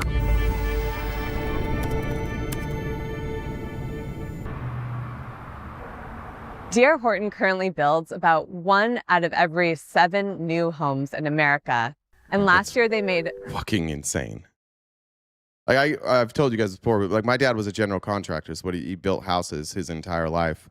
And when he had to stop building houses, it was because of people like D.R. Horton who would come in and they, you couldn't buy a plot of land anymore because these developers buy multiple plots. And then anywhere my dad tried to build, some developer would come in and buy everything because they had access to so much capital, and forced him to do something else with his life. $4.4 billion for their shareholders.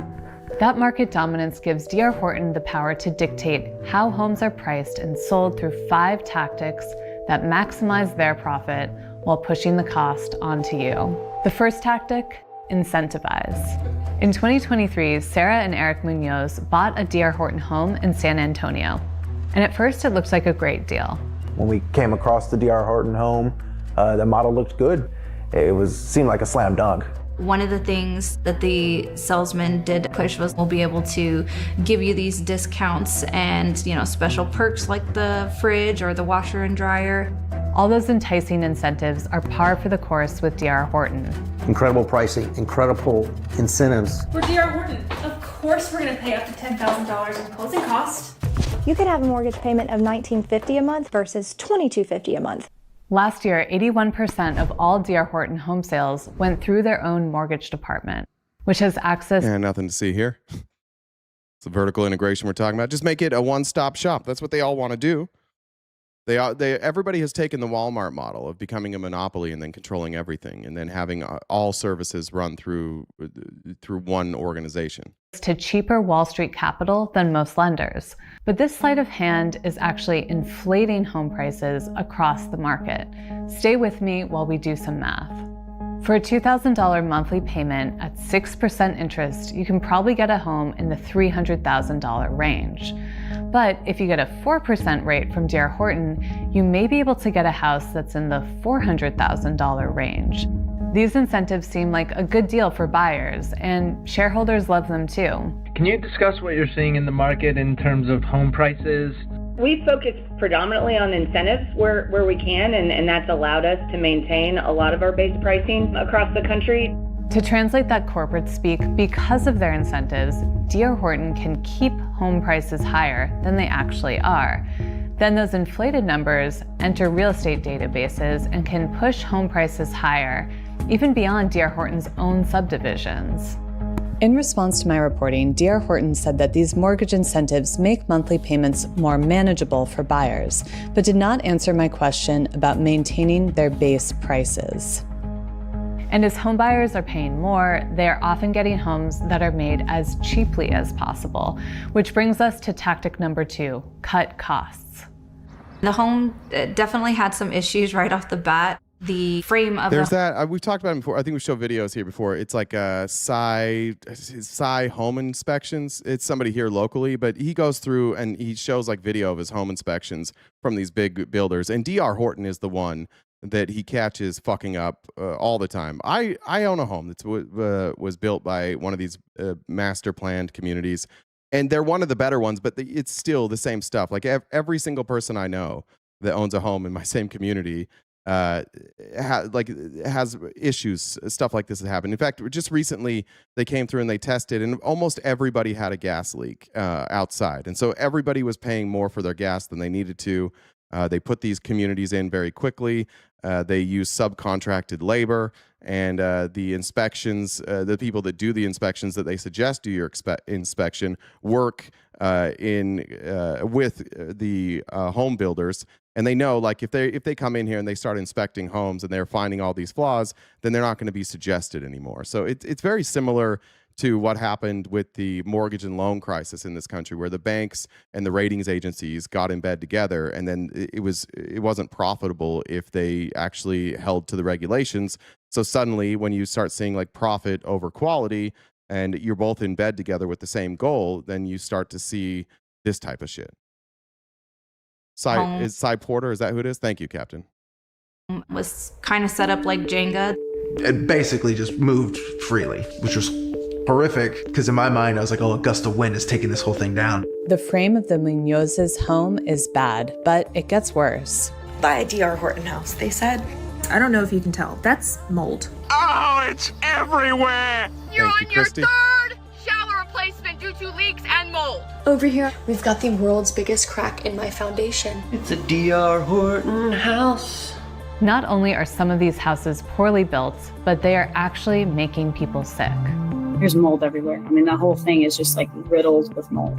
And my daughter had these nosebleeds that were so bad. She had blood tears, which was absolutely terrifying and insane. Never seen anybody have blood come out of their eyes unless they're having a literal aneurysm. It's really fun to have your 6-year-old ask you if they're going to die, and you legitimately don't have an answer for them because you don't know what the hell's going on. After speaking with homeowners like Madeline, I asked D.R. Horton to comment on these recurring mold issues. They responded that they stand behind their homes with comprehensive warranties and a dedicated customer care team. Oh, okay, that's good. Well, we're good there. Just a reminder, guys, we are crowdfunded, so if you'd like to say something to us, we have Venmo, Cash App, PayPal, and of course, Super Chats, and you can help us knock out that gift goal every single day. That's how we keep the lights on here and continue with this. So if you like what we're doing today and you haven't donated before, please consider it. We also have paid subscriptions on YouTube and Twitch, and you can join us for members-only events. It seems like it would be bad business to construct homes that make your clients sick, but that hasn't been the case for D.R. Horton. Last year, they spent $194 million on home repairs and litigation costs. That's a lot of money, for sure, but it's only about 4.5% of what their shareholders made in the same year. On the stick and brick side, is there still opportunities? This is just one of those things again, like that we have over corrected on the side of capitalism. When people say like your house is too expensive, this is why. Only about 4.5% of what their share. These people right here, they don't live in your house. They don't help you with your house. The fact that they need this much, $4.4 billion in profits, means your house costs more. And why are they profiting off of the fact that you own a house? Because these massive corporations now, who have driven general contractors like my dad and many others out of business, they need this amount of capital to fuck over everybody else.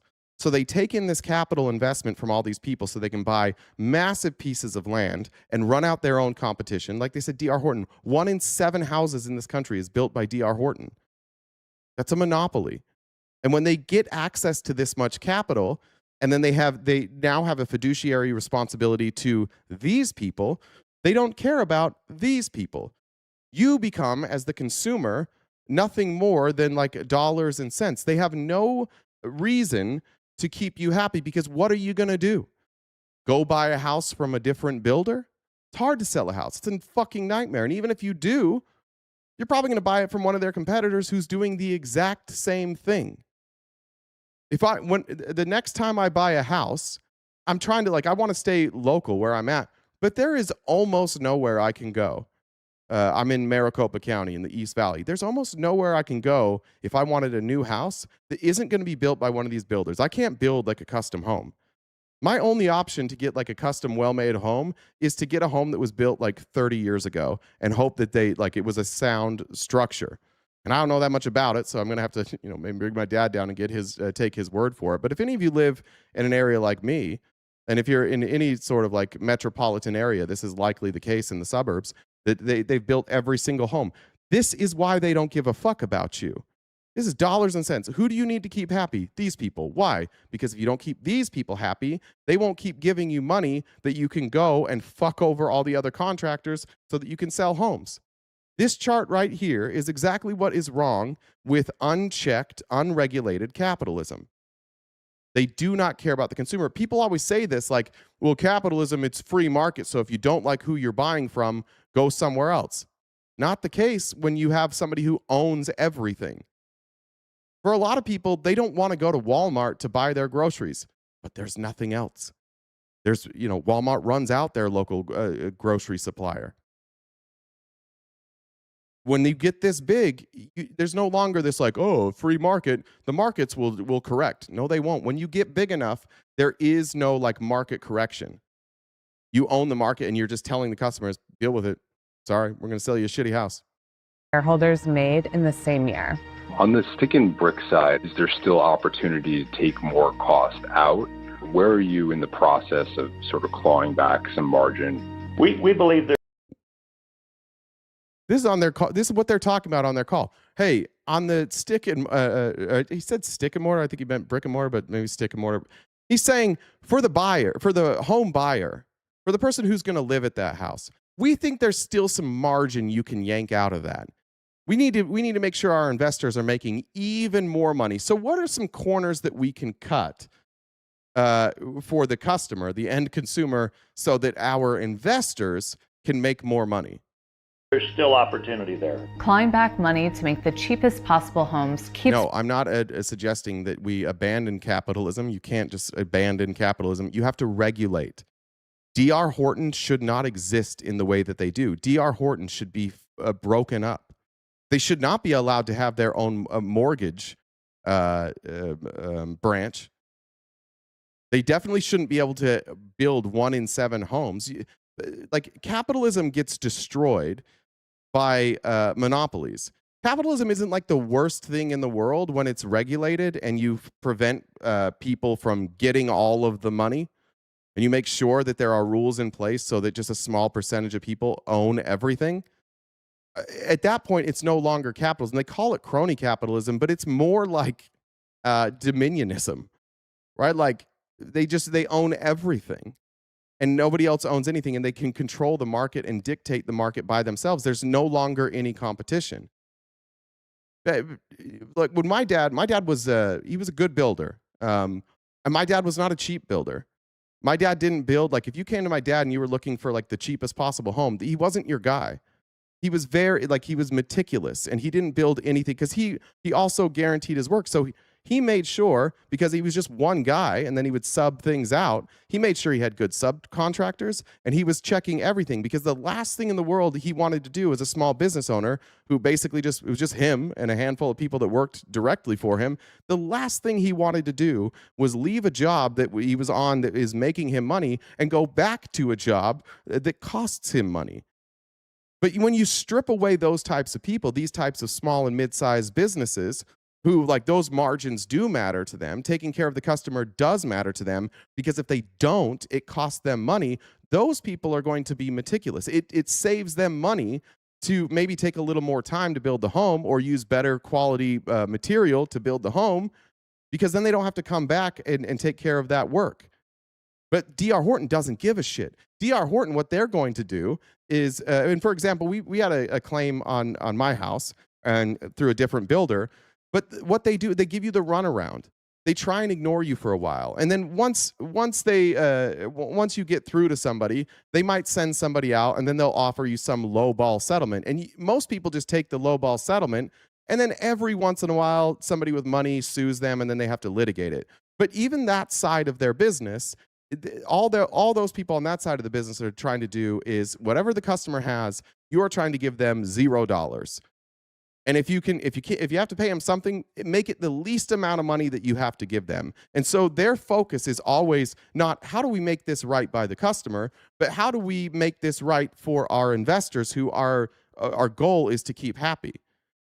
Their customer becomes the investor, not the actual end customer.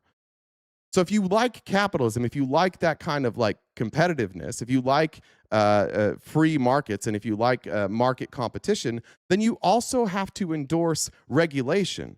This is the greatest lie that Republicans and advocates of trickle-down economics ever told you, is that regulation kills competition. It's the exact fucking opposite. What they say now is they're like, oh, well, regulation kills competition because the rich people, they can deal with that regulation, and so they'll just they'll pay the extra money, and the middle class guy, he doesn't have that money, so he just dies.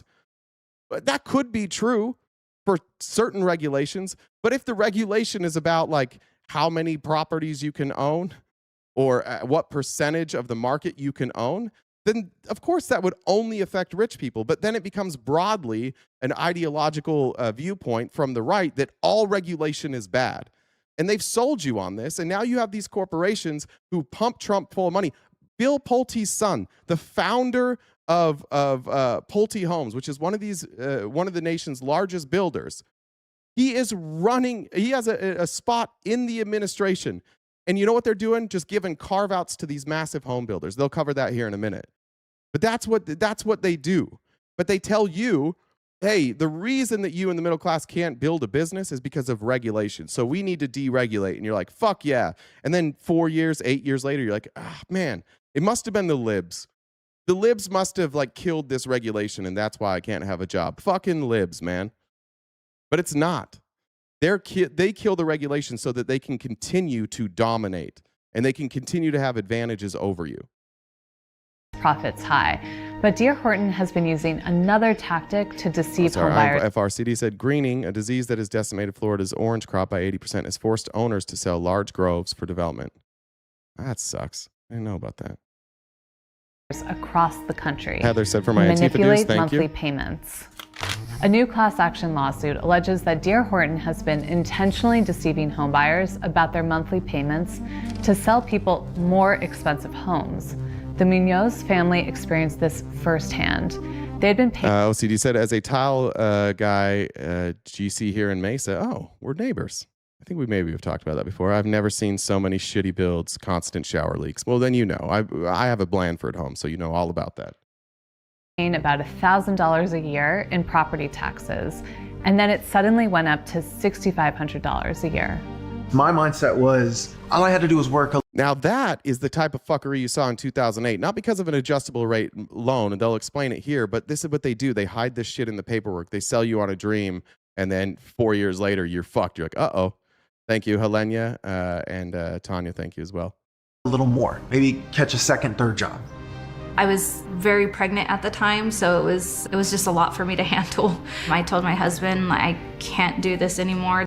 It was not easy to come to the realization like we probably have to let go of the house that was sold to us as a dream.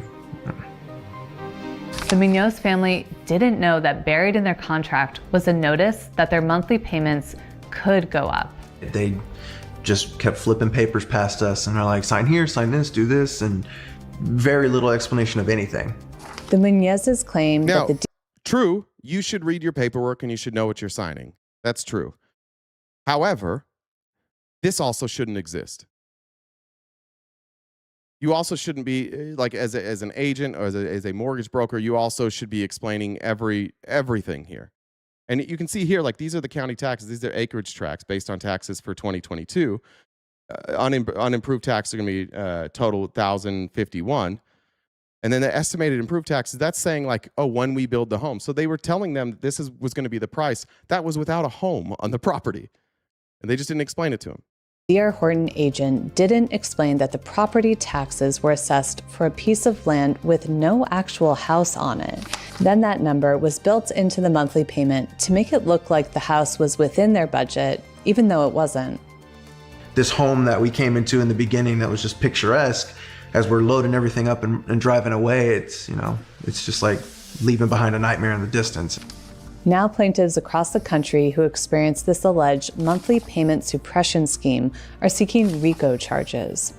Meanwhile, D.R. Horton and their main competitor, Lennar, are profiting from a different tactic: sell directly to investors. This Lennar home is going to be 661 square feet. And if you go onto Lennar's new investor portal... Lennar is what I was looking at. One of these are the types of communities I was looking at. Mine were all like single stories where I'm at, but I thought I could go in there and buy one. And they're like, no, you can buy it as an investor. You can buy it through our investment portal, but no, you can't like buy one to own for you. Like, not as a private purchase. You can see exactly how much investors can make off of a home like this. To understand the impact of investors in these new developments, I went to a Lennar community on the outskirts of Dallas, where I met Sonia Nelson. I was hopeful to build a nice community with neighbors, and what I found was that every single house to the left and to the right of mine are rental. How does it make you feel that investors are buying up so many single-family homes? It's very disappointing to me. It makes me mad, actually, because I think it's making the prices higher, artificially high.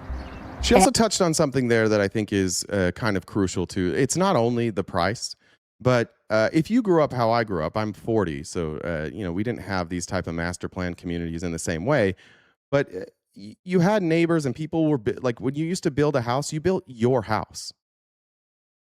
The contractor would come to you with plans. They would give you like a layout. You could customize your home. And so people would buy homes the way that they wanted them to. They could plan for their children. It wasn't like, here's the 3 options that you have of types of homes in this community. And you're like, okay, well, I think I can make this work. You used to be able to plan that out. And so that created community as well. Because people, if you build your own home, right, and you match it to the specs that you want, you're not likely to leave. And so that creates less transient communities. It means that people care more about their homes. They care more about their neighborhoods. They care more about their neighbors. And you just wind up in a more cohesive community. If any of you live in a rental, I currently live in a rental. Like I try to talk to my neighbors. If I see somebody, I say hi. That's just like how I am. I'm probably weird that way. And it's like 50-50. Like 50% of them will say hi back, 50% won't. But like even engaging, I only know a handful of my neighbors, and I try and engage with all of them. Nobody's really super happy to be renting. Nobody feels any pride about their community when they're renting. And then your house looks the same. Like you don't even really take pride on the way that your house looks, or like mowing the lawn or whatever. It just makes you feel like you're just another cog in the wheel. I hate these master planned communities. Every house on the street where I grew up in looks different. They are not the same houses. Like my dad built our house, and then next door neighbor, totally different, like modular home. And then the next house down there is about longer. And like every house was just different. It's easy to identify. And I thought it was cool. I liked the neighborhoods like that. This kind of uniformity, I don't know if anybody else feels this way. That could just be my my own like neurodivergent brain, but I fucking hate these communities. There's just no character to any of it. We have sold our souls in the United States in every way. There's nothing anymore that really, like, quality clothes, they're shitty. I just bought my daughter some jeans, and like we went to 2 different stores looking for some jeans for my daughter. Nothing really there. And so we wind up having to go on like Amazon, and it just doesn't feel good. Like, you don't know who that brand is, and then it comes in this cheap little bag, and the jeans are cheap, and just nothing feels good anymore, right? Like the quality of everything is just shittier. It's all mass produced. And that's because we chose to do trickle-down economics, and we chose to do unregulated capitalism. And what are we left with? We have shitty food. We have appliances that don't last. My house that I own, like we installed all new appliances when we moved in 2017. Dishwasher's gone, right? The ice maker in the fridge gone. We've had to replace. I mean, in Arizona, you have to replace AC units like every 10 to 12 years, which sucks because they're like, I mean, that last time I had to replace one was 10 grand. I think they're more now, but nothing's made to last. Why? Because nobody that's producing anything produces anything with you, the end user, in mind. They have like, how can I get more people to buy this, and how can I shave quality off the top so that the people that invest in us, the people that we want to get capital from, will invest. And so the quality of everything has just gotten worse. And we can blame whoever we want for that, but the reality is, like, the blame should be trickle-down economics and unregulated capitalism. That's what has led to the shit. That's why when you go to the store, all your meat is shitty. You used to, like, when I lived in a smaller town where you have a local butcher, and I have a local butcher here, like, go to Safeway or go to, Albertsons, or we have Fry's here, and walk through their meat section, and then go to a butcher and tell me the difference. You buy a steak from one and a steak from the other and cook them the exact same way and tell me the difference. There's nothing that, like, over processing doesn't fuck up. And then these communities are becoming more just rental communities. Recently, Trump has been comparing big home builders to the oil cartel, OPEC, while pushing back on Wall Street landlords. Homes are built for people, not for corporations, and America will not become a nation. I appreciate that. All I do is complain. I want to address that, Jerry. What I'm doing is not being a cucky little bitch. The difference between you and I is that if we were both in the same room, or we were both in the same scenario, and you were looking at a cross and somebody was fucking your wife, you would go, that's the way it is. I'm just going to enjoy life and I'm not going to complain. And I would be like, I don't want somebody else fucking my wife. I would like to enjoy the connection that me and my wife have. I would like to enjoy this relationship. I would rather not have somebody else fucking my wife. And you'd be like, you pussy, why are you complaining about that? Just let it happen. I don't like the system that we have. I would like to change that. It's a weird thing that Republicans do. Like, just be a cuck like me. Just shut the fuck up and take it up the ass, okay? Nobody wants to hear you're complaining. Yeah, I want to change things. I'm vocal about that. That's why I do this for a living. I want to talk about this. I would like to, however much influence I can exert on the world, I would like to exert that influence to make the world a better place. And look, if I win, if people like me speak out and we change the narrative, your life will get better. And you won't say shit. You'll still be like, oh, fucking libs. But we'll know, and you're welcome. You need more people like me. The world needs more people like me and this audience who don't want to just bend over and take it up the ass for capitalists. I'm sorry that you like that. I'm sorry that you're just a taker. But we'll do our best to try and undo this. And you just keep cheerleading the people that are bending you over and leaving you with pleasureless anal sores. Of renters. That's why I have signed an executive order banning large institutional investors from buying single-family homes. But when I looked more closely at the executive order, there was an exemption carved out just for big home builders to keep selling entire subdivisions directly to Wall Street investors, which conveniently is the same model Bill Pulte invested in before becoming one of Trump's top housing officials. This may look like other subdivisions, but people here can't actually buy these houses. This is something called a build-to-rent community.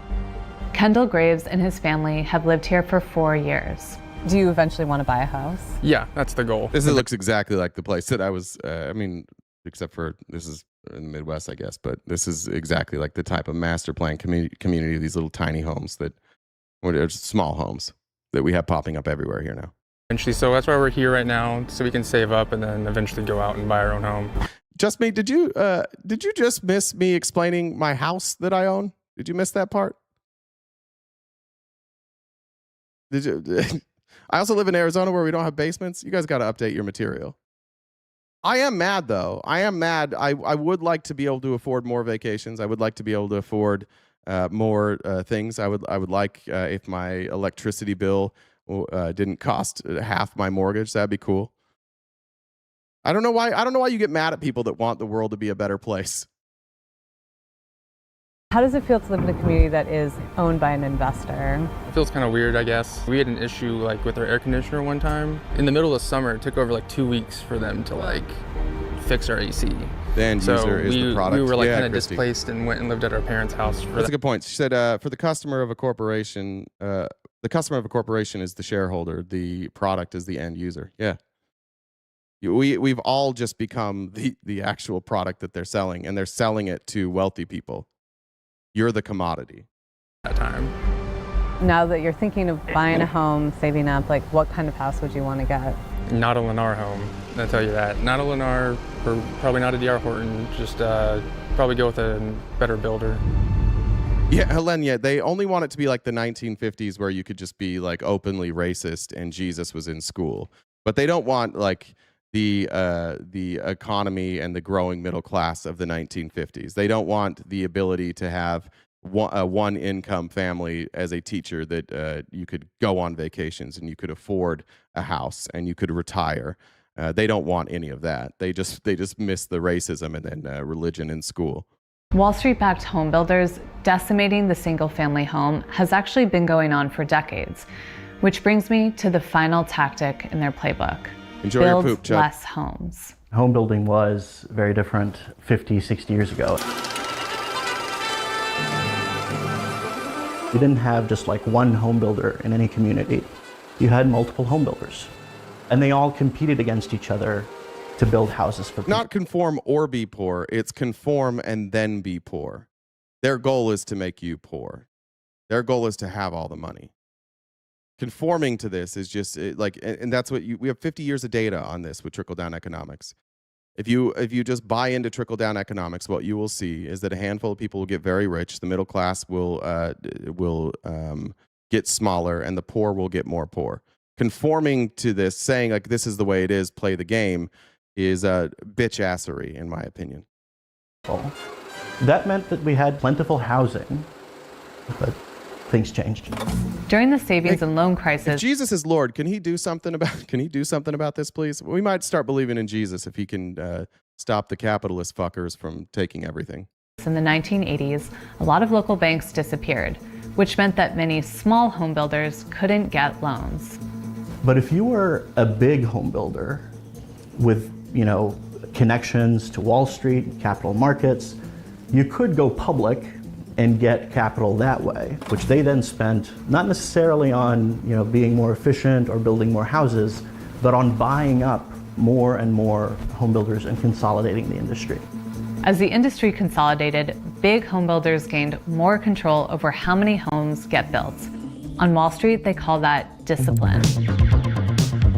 Discipline returns with discipline. We exceeded the highest conditions in a disciplined manner. Disciplined and balanced.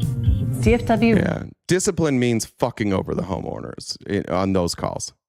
Discipline is not giving in when not being kind and helping out somebody when you fucked up. That's what discipline means to these folks.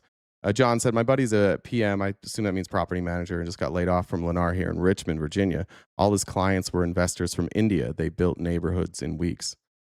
Cool. America first, baby. Real estate agent Aaron Lehman has been seeing this firsthand. We're looking at new builds, right? New builds. And so that's actually lower than it was in like even the late 70s. Yep. Why is that? Because it seems like there's even more people now. Consolidation in the industry makes it more economically feasible for the builders to, throttle production. Instead of more houses being built, there's been less. And when I've been listening to some shareholder calls, they're using this word discipline a lot. That's one way to phrase it, and that's sadly what we've done to the housing market is we've turned it into, a plaything, a toy for wealthy people to, use it as an investment tool. A Johns Hopkins study estimated that homebuilder consolidation reduced housing production by roughly $106 billion a year between 2005 and 2016. One way they've been able to slow down home production is by sitting on vast tracts of land. This piece of land is owned by Forestar, which is a majority-owned subsidiary of D.R. Horton. Good question, just me. I do have solar at the property that I own. I don't live at the property that I own. I'm in the process of buying a different property, but there is solar there. So I'm a rental now. But even then, like if you live in Arizona, even with solar, they worked out a deal with like SRP and APS that you can't even fully run your house on solar. You are required to pay either SRP or APS at night, so that you can't even get battery. You have to be hooked to the grid, and you have to pay for their power outside of peak hours. So even with solar on my house, where you could have a battery, and it could be it's sunny every fucking day here. We have like 4 days where it's not sunny. So you could easily generate enough power to run your home, and you could be self-sufficient, but you can't. So even in the summer with solar, you're talking like $300. And people that don't have solar, it's going to be this summer up over $1,000 a month just to keep their house at like 78 degrees. Through Forestar, D.R. Horton is able to control hundreds of thousands of lots that most other builders can't build on, which again is leading to less homes being built. You're in Casa Grande, it's not hooked on anymore to the grid. I'm not super familiar with AP. I think in Casa Grande it's APS, right? So maybe APS doesn't have the same rules as SRP. I might have been wrong about that. I think you guys have APS, right? Right now, our housing policies are structured so that the home is less of a place to live and more of a cash flowing asset for Wall Street. So how do we get out of this mess? The good news is it's not an unsolvable problem. We do have solutions. We just need political leaders with the will to see them through. To keep us from entering a society of perma-renters handing our checks over to private equity landlords, we need to get Wall Street out of owning single-family homes. Yeah, Clayton Bigsby. People in Arizona, at least on SRP, I could update. Like I don't pay that bill, so I don't know right now. But there could be updated regulations. But when we put solar in, we didn't have the opportunity. Like we had to be connected to the grid, and we had to join. They have like a certain plan for that. I think it's like called the off-peak plan. And so from like, I want to say it was like 10 to 6 or 11 to 7 or something. Like you could choose the hours. You could run off of solar, but then outside of those hours, you have to pay SRP. Another solution would be to create better loans for small builders to make the market more competitive. Next, builders like D.R. Horton need to get back to just being builders, not mortgage lenders, land hoarders, and landlords. Before the 1980s, the basic philosophy of American economic policy was we wanted communities to be able to govern themselves, and we wanted people to own property so that they would have a stake in the society. As the industry became more subject to control by Wall Street investors, they put home ownership out of reach for lots of people. But the good news is we can fix it. We've fixed it before, and we can do it again. All right, that's crazy. In Georgia, some states do that. Like if you overproduce, it feeds back into the grid, and then they credit you that. Not Arizona. I wonder, it probably doesn't have anything to do with the SRP lobbyists at all. I mean, I don't know why we privatize these electric companies anyways. I think that should be a government service, but fuck it. What do we know? What do we know about that? What does Texas know about that? How's that private grid going in Texas? Those brownouts all the time. Okay, let's talk about this. The newest fight now, this is Ron Johnson put this out, but there was a Senate hearing yesterday talking about our budget and specifically a lot on Social Security. This is going to be the new talking point that you're going to hear from Republicans. Remember, their end goal is to privatize Social Security. They need all their donors to make money. Their donors are very upset that there is taxpayer money that they don't get to benefit from. So the Republicans want to sell out your taxpayer money and make sure that investors get a percentage of that too. And they'll lie to you and say that the private markets are more efficient. So if we privatize things like Social Security, the returns will be better, but they won't, because included in those returns is going to be a return to capital, and they will do what everybody, like what we just showed you. They will slowly suck away how much benefit is going to the end users so they can pay their investors. But here's the new thing that they're going to be. It's just a spin on like an old topic of Social Security. A couple things. One thing we need to be aware of when Republicans talk about Social Security, and Republicans always talk about Social Security going bankrupt. That's not true. There's a trust. There's a Social Security trust, which was meant to make up the gap, as we had, like, you had the boomers, and then there were less babies after the boomer generation, and so they saw this gap there. They're like, okay, there's going to be less people paying into Social Security. So when it gets time for the boomers to retire, we're going to need to pay more. So we've got to figure out a way for what we have now to expand. And like they always do, and like it never works, they were basically like, what if we just took a trust? We took some of that money and we put it in a trust, and that trust will earn interest over time. And even the government can take loans from that trust. And then, like government always does, didn't pay out. The trust wasn't working. They keep borrowing and borrowing and borrowing from the trust. So now we have a scenario where, and this data is like 3 or 4 years old. I was going to look it up this morning, see if we have any update there. But there was they put out like a status report on the Social Security Trust and what happens, like what type of benefits will be paid out if that trust were to go solvent, if it goes away. And people are projecting, and they've been projecting for as long as I've been in politics in my early 20s, they've always been saying it's 5 years away from being gone. It's 5 years away from being gone. Their projections are always wrong, but there's a real scenario where the Social Security Trust entirely dries up. And what Republicans say is Social Security is going to be bankrupt in 5 or 6 years. But what they mean is the trust. The last numbers that I checked said that Social Security, people on Social Security, if the trust goes belly up, you will still receive 80% of your benefits. Because the trust isn't all of Social Security. Social Security is paying out, but money is coming into Social Security all the time. It's just not in the trust. So current estimates as of 3 or 4 years ago say that if you're counting on Social Security and the trust goes bankrupt, you will still get 80% of your benefits. So it's important to remember that when people say Social Security is going bankrupt, they really mean the trust. Social Security pays for it. It's supposed to be self-sustaining, pay for itself. And if the government wasn't borrowing against it or borrowing from it, then we wouldn't have this problem.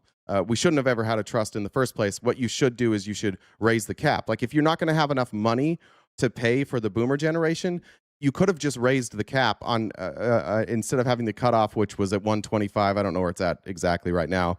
And after that, you don't have to pay into Social Security anymore. If you just get rid of that cap, and the more money that you make, your percentage stays the same that you have to pay into Social Security, we wouldn't have any of these problems. But you can't tax people. So this is Ms. McGinnis. She is the president of Budget Hawks, which is like a nonprofit think tank that talks about the budget a lot. And Ron Johnson put this out, so obviously you're going to see here the fear mongering of Social Security and the advocation of privatization. There is one thing that I just find so alarming and frustrating and disappointing. It's that we choose to spend $6 per senior on every one that we spend on children under 18.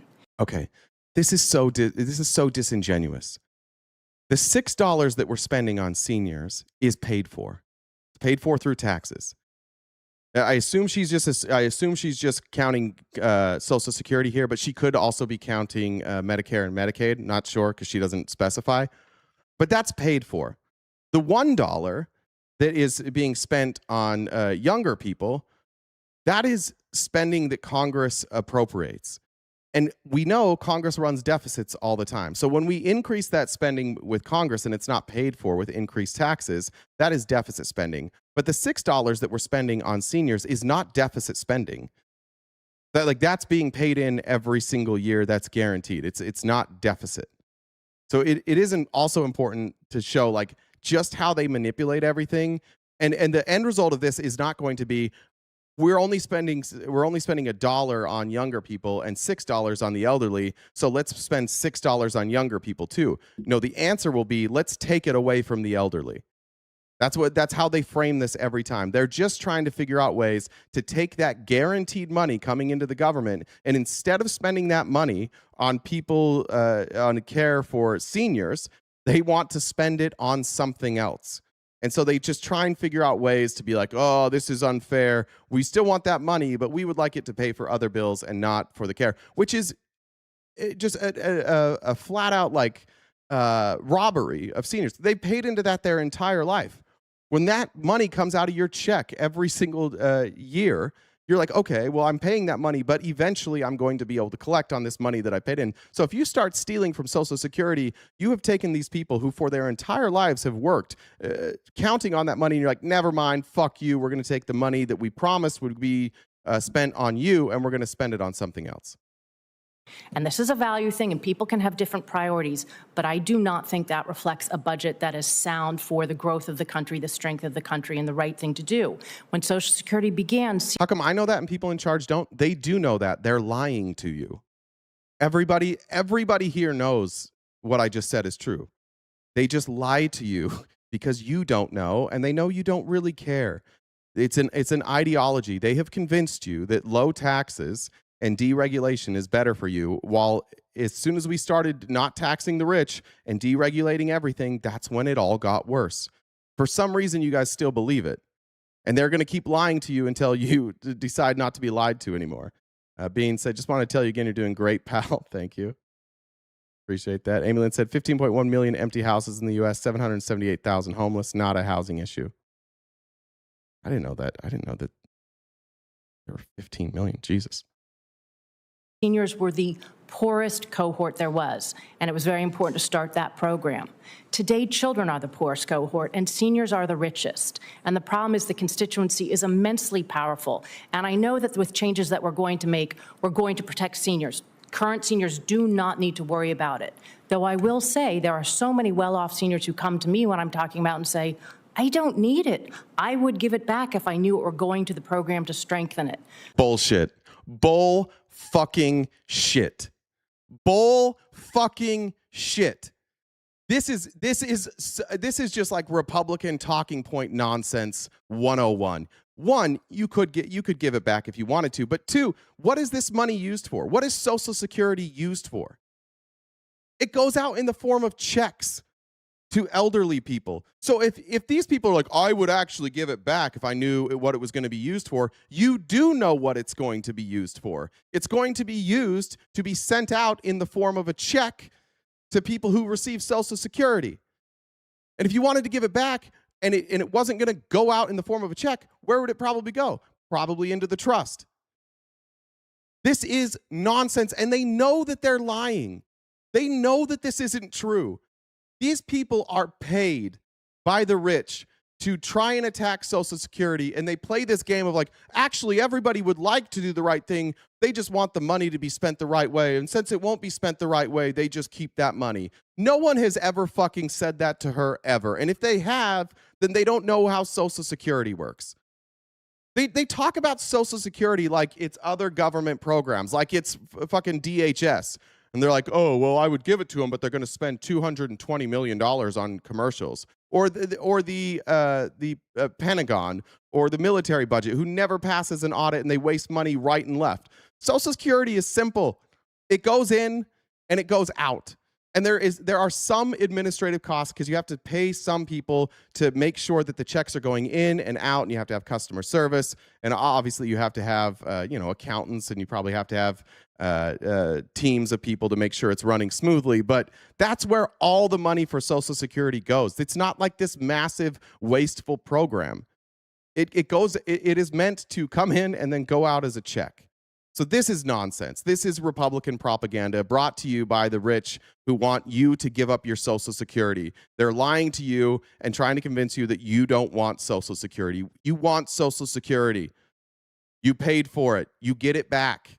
It's a good deal. It raised like half of the elderly out of poverty when we first implemented it. It is a great program, so popular that no amount of indoctrination has given the Republicans the ability to get rid of it, because when push comes to shove, even Republicans can't get rid of it because they have too many constituents who rely on Social Security. But this is what you get when you have the Citizens United ruling. This is what you get when our Supreme Court says corporations are people too, and just because they have more money doesn't mean they shouldn't be able to use that money to lobby Congress to do their bidding. This is what it looks like. So these are important programs, but we need to think about how we're reforming them and the priorities in terms of investment in children and human capital and all of those things. So it is absolutely a value that I think is reflecting political power and not what the country's values are. All right. Stay on this hearing, though, and I want to show you the difference. So that is the corporate lobbyist speaking, and that's, of course, who the Republicans bring in as their expert witness. But not everybody there was a piece of shit. This is the executive director of the Yale Budget Lab. This is an actual economist. This is somebody who's actually looking at numbers, and this is somebody who's using equations to determine sensibility rather than how much money did I get from this lobbyist. Her name is Martha Gimbel, and we're looking at. I just thought this was like a good analogy, talking about the United States debt. And one of the issues that we have with our debt currently is that nobody wants to buy our debt. So when we issue treasury notes, and that's how we fund our government, we sell bonds, and there's a return on those bonds. And right now we have a problem because we have a liquidity crisis, and we're not very fiscally responsible. So it's getting harder to sell our debt to other people. The only way to get more people to buy our debt is to offer them a better return, to change the interest rate. And we're about to run into that. We're likely going to see in the next year multiple offers of higher interest rates on treasury bonds, especially like 30-year treasury bonds, long-term treasury bonds. Those rates are going to go up. And the reason that they have to go up, and anytime you see those numbers going up, you know that investors aren't confident in the United States of America, and they require a little bit more return on their investment to take that risk. It just means they feel it's a little riskier. And so we have a problem right now where we need money because we're in debt and we're spending like crazy. Good thing we entered this war in Iran. That'll help out a lot with our balance sheet. Anyways, here she is. Ms. McGinnis talked about a failure at a treasury auction. I personally think that's probably going to be maybe the first signal of this. But again, you want to describe what you think is going to spark or be the catalyst for a debt crisis, what it's going to look like, what it's going to feel like? Yes, Senator. I mean, per your point, I do want to distinguish between the sort of slow-moving costs for American families, which I discussed earlier, and also the acute sort of crisis. I think, you raised this question of why hasn't it happened yet. I think one thing to keep in mind is that currently markets don't have a better, great option than U.S. Treasury debt. The way that I sort of put it is we are currently the boyfriend at the beginning of the Hallmark movie in the big city, where the girlfriend is still going out with him even though she knows that it's wrong. But at some point, she's going to go home to the small town and find the nice firefighter and realize that there's another option. And we don't know when that will happen, but you're already seeing, for instance, the Eurozone trying to do things to make their debt more appealing to markets. And right now, we have really benefited from the lack of an alternative option to the United States. But the more that other people try to, create more appealing debt options outside of the United States, you've already seen a big movement into Switzerland, for instance. We're just lucky Switzerland can't absorb that much. And the more we make ourselves less attractive to markets, the more likely it is that you will have a fiscal crisis along the lines of what Phil and Maya described. For any other country who is dealing with less problems with us, like Spain, for example, it's really smart for Spain to stay out of this war. It's really smart for Spain, for their own people, to not want to give 5% of their GDP towards NATO and stick to the original agreement of 2%. They're ironically doing Spain first. Like they're actually taking care of their people. But there's a lot of countries right now who are trying not to get involved in this war, and those countries become better spots for people to park investments in debt. It's a safer option. And the more countries that stay out of this shit while we continue to pump money into it, the less people are going to want to buy our debt. And then we are in a real crisis. Then we're in the same type of crisis that you've seen in Argentina, that you've seen in Venezuela, where as people didn't want to buy their debt anymore, they had no choice but to print more currency. And when you're printing more currency and you don't have people buying your debt, it devalues your currency and you quickly get hyperinflation. And if we don't make some adjustments very, very quickly and turn this into a place that more people want to invest, we're going to experience a devaluation of our currency and hyperinflation. And do any of you have any confidence that members of Congress are going to cut spending? No. You have to cut spending and increase taxes in order to save this. And if you're voting Republican or if you're voting for moderate Democrats, you're not going to get that. You're kicking the can down the road. And at this point, like, you're almost at the end of the road.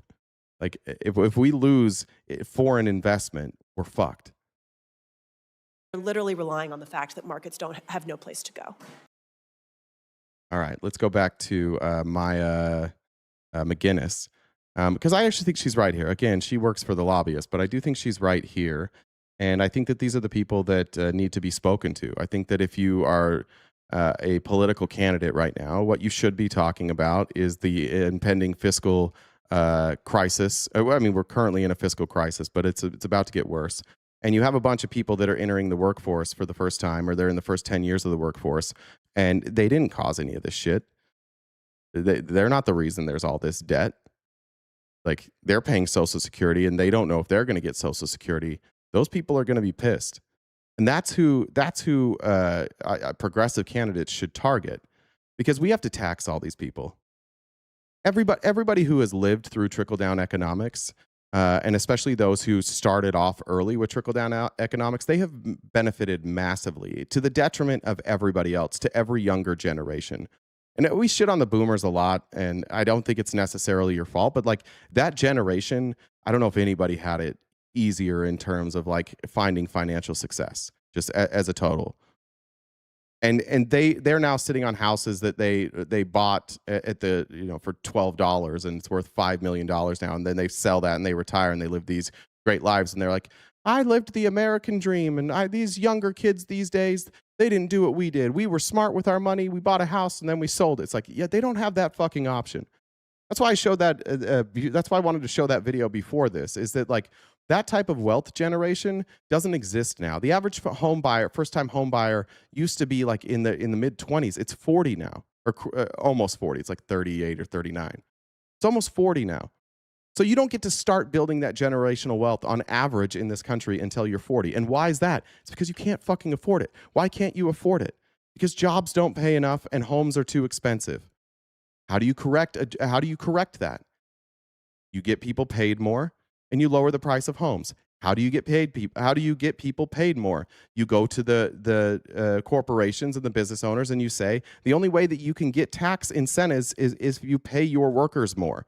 Those are your tax deductions. You don't want to pay more taxes? We're not going to give you a write-off for a fucking yacht or a jet. Your write-offs come when you trickle that down to your employees. And how do you drop house prices? You say no more corporations. You guys can't buy houses. You can't raise the price so much that, it used to be in this country in your 20s you could buy a house. Now on average it's almost 40. You did that. So you take that away from them, and yeah, they'll have to take some losses. And yes, the boomers who have invested, who might have 2 or 3 or 4 properties, they might lose that too. But why can't they lose that? Why does everything have to be shifted onto the younger generation? Because everybody with money is not of the younger generation. They don't give a fuck about the younger generation. They care about their own bank accounts. So you want to win? You want to start winning elections? Go to people 40 and under who have been fucked, and talk directly to them about how the only possible way you can fix this, and there is only one way to fix this: tax more, and spend less. That's the only way. There's no other way out of this. You cannot cut taxes and get out of this, obviously. There is no data that says lowering taxes will lower our deficit spending. It always increases deficit spending. And I'm telling you that, like, the younger generations who are working for nothing right now, they're not going to give a fuck if Jeff Bezos is on TV and like, I'm going to leave if you tax me more. They're like, cool, then I won't have to work for fucking Amazon. That would be great. With the Waltons, we're not going to build any more new Walmarts. Great. They fucking suck. The revolution that needs to happen in this country is, a lot of people have talked about a general strike. I agree with that. There's really only one way. You have to kill these corporations. You have to kill these monopolies. And I don't mean like actually kill them. I mean, you have to make it so they can't function anymore and they need to go under. And if you don't want to do it that way, then break them up. You could take Walmart and Amazon and Google and Apple, and you could say, you know what? We're going to break up your monopolies. We're going to take your different divisions, and they're all new companies now. And you know what else? The people that work there, they get ownership. Immediately overnight, you elevate people's lives. Immediately overnight. And what's the risk there? That the one guy at the top doesn't get to be a multi-billionaire? What if Jeff Bezos leaves? Oh no, what will we do without Jeff Bezos? What if Elon Musk leaves? Oh no, we won't have some fucking Nazi douchebag pretending that he's the greatest inventor on earth without inventing a goddamn thing. We don't need any of these fuckers. We don't need a goddamn one of them. But you want to give people an incentive, and you want people to care about their country. You want people to feel invested in their country. You want people to feel like the government's doing something for them. Take those corporate jobs they have that are soulless hellholes and say, we're going to break this corporation up into multiple parts, and congratulations, now you share in the profits. You're going to win. 40 and under, I don't care what your political ideology is at 40 and under. 70% of those people are gonna back that, and then you have 30% that are conservatives that just like are listening to their parents. But that's who has to be targeted here. Stop talking to the boomers. Stop directing your politics towards the richest. Who fucking cares? Go create a movement. Look what happened when Mamdani created a movement of, we're gonna make the greatest city in this country more affordable for you. Awesome. And they fucking love him. When's the last time a city loved a mayor? They love Mamdani. Because every time you turn around, he's doing something for people who are struggling, and in order to do that, sometimes he has to take money from the rich. And did the rich leave? No. Remember that mass exodus that was supposed to happen in New York? Did that ever happen? No. They're all still there. They're all still there, and the working class people of New York are grateful that Mamdani is trying to do stuff for them. That's the movement that needs to happen. Miss any here? Alyssa said, our arrogance will be our destruction. We need to humble ourselves as a country sooner rather than later. Maybe let's not have the most arrogant and ignorant in charge of things. That would help. Shane said, tell the maggots Trump deregulated the market his first term. That's why we blame him. True. And Jen wants me to remind you, we've got about an hour and 10 minutes left. We're doing a great job on the gift goal, so I appreciate you guys. Anything you can do to help us knock that out by the end of the live would be greatly appreciated. Now's always a good time for a dollar train. And if you haven't donated before, please consider doing so. It's a lot of work, and this is the only way we have to pay our bills, because YouTube and Twitch don't pay us any ad revenue because it's a political show. So, we had the type of views we have on a normal show, we'd be doing great, but they don't pay us shit for ads because nobody wants to advertise on political shows. So sorry about that, but thank you in advance for the gifters. All right. Who's next? Okay. Let's get back to the election stuff here. This is Liz Landers from on PBS, and she asked Trump a question about like seizing the voter rolls in Arizona. Now, this guy's been asking to seize the voter rolls in Arizona. He has put out Truth Social posts about the fact that they did it. So it's just baffling to me that MAGA people watch him do this, where he's obviously lying. You all know that he's lying, and you still just pretend that he's not. But here he is asked about, you want me to hear the question, like, what's your evidence that the election in Arizona was rigged? Well with Rwanda and with Congo, and we hope they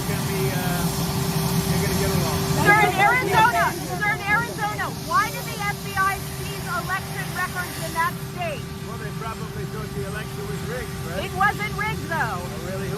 How do you know? Your own Attorney General in 2020 said that there was not measurable voter fraud to change the outcome of the election. I think it was rigged. There's no, sir, where's the evidence for that? It wasn't rigged. You're a rotten reporter. Where's the evidence? Yeah. Where's the evidence? If you don't believe me, you're a rotten reporter. This guy's a fucking toddler. Such a toddler. Why can't he ever state what the evidence is?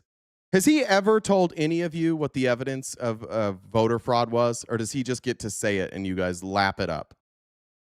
Why can't he ever tell you what the evidence is? How come nobody can tell you what the evidence is? It's always, you'll see.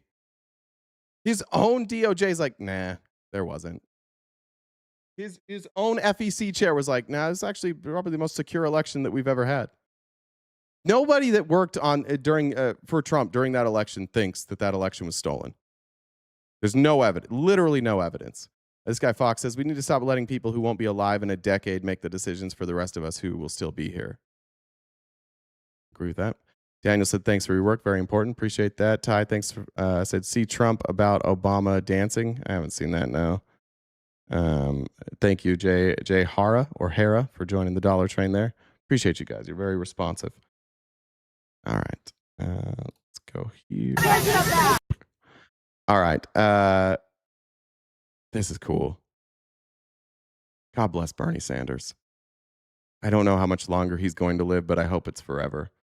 Bernie Sanders, again, showing he's one of a handful of people that work in the government that legitimately just spend all their time doing stuff for the average American. And I'm fully on board with what he's proposing here. Thanks very much for joining me. It's such a Bernie Sanders opening too. The evidence for the election fraud's coming with this health plan. Okay, I didn't know that. Thank you, B87.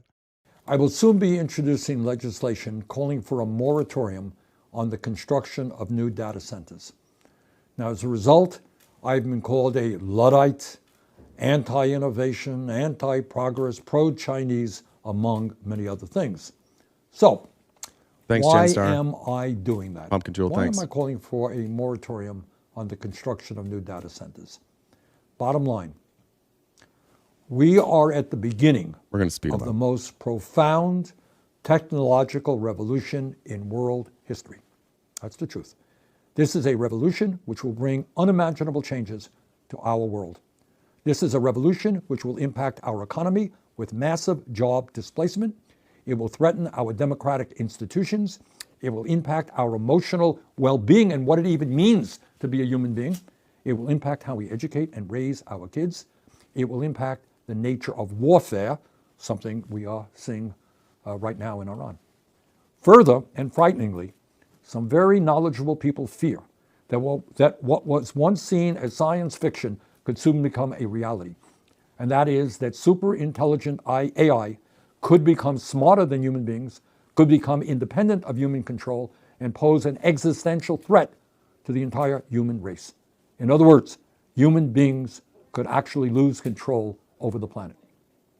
And in the midst of all of that, all of this transformative change, what I have to tell you is that the United States Congress hasn't a clue, not a clue, as to how to respond to these revolutionary technologies and protect the American people. And it's not only not having a clue, they're out busy raising money all day long from AI and their super PACs. I smell your AOC Bernie shrine from here. Yeah, I love them both. I do. I'm enjoying the chat. Like every time you show Bernie Sanders, they don't have any actual criticism of him. They just say that he sucks and he's a communist. This obviously makes sense that we would put a moratorium on AI data centers. It's actually a little bit sad to watch MAGA just like cheer on their own demise every day. Lick the boots, fuck the middle class, fuck them every day. You just cheer on your own demise. I don't know why you guys do that. Just think for yourself for a minute. Just think about what it means for these AI data centers. Just think about what the mass adoption of AI means for you. It means that jobs are going to be lost. And if it's not your job, it's going to be people around you. And if they don't have jobs, they're not going to pay taxes. And if they don't pay taxes, your roads are fucked. The airlines are fucked. The schools are fucked. There's no more Social Security. There's no more Medicare. There's no more Medicaid. You think that it's a problem now? You point to LA and you're like, look at all these people that are homeless. Yeah, wait until nobody has any fucking jobs. See how much you like it then. You don't know that your job can't be swallowed up by AI eventually, or at least parts of your job can be swallowed up by AI eventually. And the more they can take away out of your job, the less valuable your job becomes. I don't know why you guys bootlick so hard. I don't know why you cheer this shit on. And this is the problem with America, is that we are so ideologically driven that this is the most obvious solution possible. Why the fuck would we adopt a technology that is going to make it so that nobody has any money? Why would you do that? What possible reason? But we'll beat China. Cool. We won't have jobs. We need jobs. We need income. If any of the, if what they were, if like Trump and the Republicans were like, we're going to have AI take over everything, but we're going to take all the profits from that and we're going to create a universal basic income. And so if you lose your job because of AI, don't worry, AI is going to pay for you. Then you'd have a good argument, right? You could be like, well, all right. And then you could make the argument of whether or not people should work, or or what the societal repercussions of people not having jobs might mean. I don't know. I don't even know what my opinion would be on that, but they're not offering that. The Republicans are saying, we're going to do this and we're going to bleed jobs. And of course, we're not going to give you money because that's socialism. So I don't know what the fuck you guys are cheering for. Why in the world would you want this? What possible benefit do you see coming out of this AI revolution, these massive data centers, if they're stripping your jobs away and your income without any plan to replace that or make sure that you have a roof over your head or that people can eat? That's how ideologically divided we are and blue and red we are, is that like we have, unfortunately, a lot of people just, yeah, let's just fucking end it. Let's just end the human race. Which is a whole other problem. As many of you know, the AI revolution is being pushed by the wealthiest people in our country, Kiki. Including Elon Musk, Jeff Bezos, Larry Ellison, Mark Zuckerberg, Peter Thiel, and others. All of these people are multi-billionaires who, if they are successful at AI, Amy. will become even richer and more powerful than they are today. What I want to do now... That's definitely what we need, right? Don't you guys want a country run by Elon Musk and Jeff Bezos and Bill Gates and Mark Zuckerberg? Isn't that what we really want? We just want to have some oligarchs, these billionaire oligarchs running everything and owning everything. That's it. That's patriotism, baby. Is not tell you my fears regarding AI and robotics. I want you... John say, the movie Lawnmower Man is my suggestion for Movie Night 92 release. I'll have to check that out. You to actually hear from them, the billionaires who are pushing these technologies. Listen carefully to what they are saying. Elon Musk, wealthiest person alive, stated that, quote, AI and robots will replace all jobs. All jobs. Working will be optional, end of quote. Dario Amodei, the CEO of Anthropic, predicted that, quote, AI could displace half of all entry-level white-collar jobs in the next 1 to 5 years. And that, quote, humanity is about to be handed almost unimaginable power, and it is deeply unclear whether our social, political, and technological systems possess the maturity to wield it, end quote. That's Amodei. According to Demis Hassabis, the head of Google's DeepMind, this is Google's DeepMind, the AI revolution will be 10 times bigger than the Industrial Revolution and 10 times faster. All right, you got that? That means it... So again, then why cheerlead this?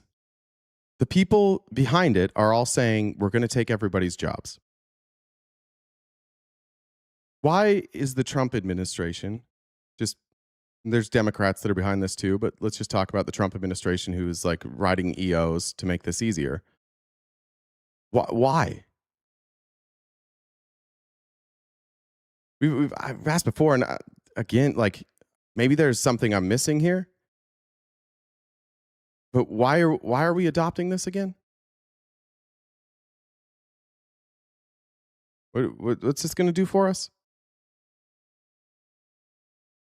People thought the same when cars and the assembly line were invented? No. No. What are you talking about? Nobody thought that. The assembly line created jobs. Right? It made things quicker, but I mean, unless you're saying like that automation, because it's faster, that it'll like there'll be less work. I guess if that's what you're saying, then yeah, I would agree with you. But like, what we saw in the Industrial Revolution is that it's killed certain types of jobs, but it replaced those jobs with other jobs. AI is not replacing those jobs. It's not a technology that is bringing in replacement jobs. The concern for a lot of people with new industry is that there won't be people qualified for that job, or that people who are working other jobs who are going to lose those jobs will not be qualified to work the new job. This is a different argument. This is people who are qualified. Like this strips like not just like entry level jobs. This can go and take out white collar jobs. This takes out lawyers. This can take out potentially doctors, X-ray technicians, school teachers, writers. I mean, what job couldn't be replaced? Oh, most of our jobs can be replaced by AI if what they're saying is possible is possible. So if we want to adopt this, it would be nice to have a plan to go along with it. Will have 100 times greater impact on society than the Industrial Revolution had. Jeff Bezos, the fourth richest person in the world, has been pushing his staff for years to think big and envision what it would take for Amazon, which he owns, to fully automate its operations and replace at least 600,000 warehouse workers with robots. 600,000 jobs gone, robots doing the work. Bill Gates, also one of the wealthiest people on earth, predicted that humans, quote, won't be needed for most things, end quote, such as manufacturing products, delivering packages, or growing food over the next decade due to artificial intelligence. Mustafa Suleyman, the CEO of Microsoft AI, said most white-collar work, quote, will be fully automated by an AI within the next 12 to 18 months, end quote. Jim Farley, the CEO of Ford, predicted that AI will eliminate, quote, literally half of all white-collar jobs in the U.S., end quote, within the next decade. I want you to hear this one. Larry Ellison, also. I would just like to point out that anybody who's talking about socialism right now, you should go somewhere else. You're clearly not understanding what the fuck we're talking about here. You have such a basic level of understanding of economics that you think anybody's talking about socialism. We're talking about AI replacing jobs. This doesn't have anything to do with socialism. So if you're talking about that right now, I just want you to know that you don't understand what Bernie Sanders is saying, which is sad, because this is very, very easy to understand. So if you're having that argument, maybe you're accidentally texting or messaging in the wrong chat, because we're not talking about socialism right now. One of the richest people on earth and a major investor in AI said that there will be an artificial intelligence-powered surveillance state where, quote, citizens will be on their best behavior because we're constantly recording and reporting everything that is going on, end quote. Dr. Jeffrey Hinton, considered to be the godfather of AI. I see you guys saying trades are safe. I agree with you for now, but what if robots learn to do trade? Like the trades, what if robots learn how to be plumbers? And then you have self-driving cars. What these people are talking about is replacing your jobs, not just with AI, but with robots. But we can't foresee a future where a robot can do plumbing. I think obviously it's further away. If you have a trade job right now, it's safe for a while and probably for the rest of your life. What about the next generation?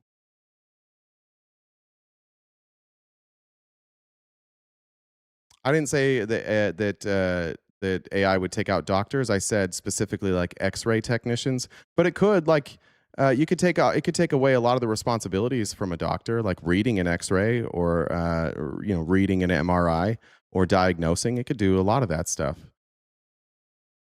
I honestly can't think of a job that eventually AI couldn't replace because, again, it's accumulating the knowledge that we have. And then it's just a matter of taking the knowledge that we have and being able to put it into action.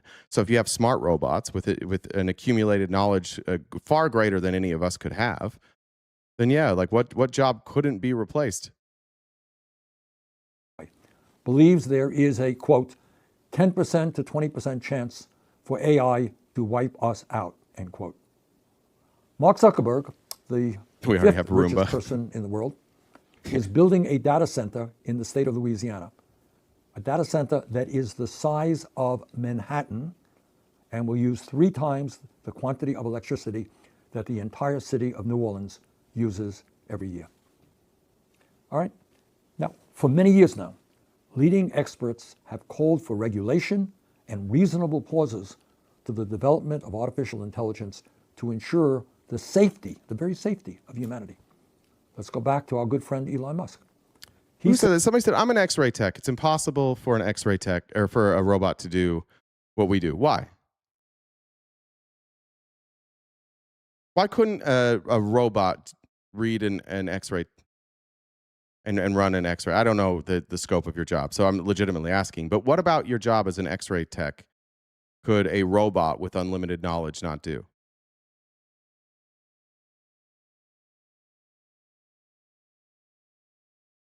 I'll be the first sheep out of a job. Actually, I think my job is harder to replace. I think arts is one of those places that's harder to replace. Performance is harder to replace. Commentary is harder to replace.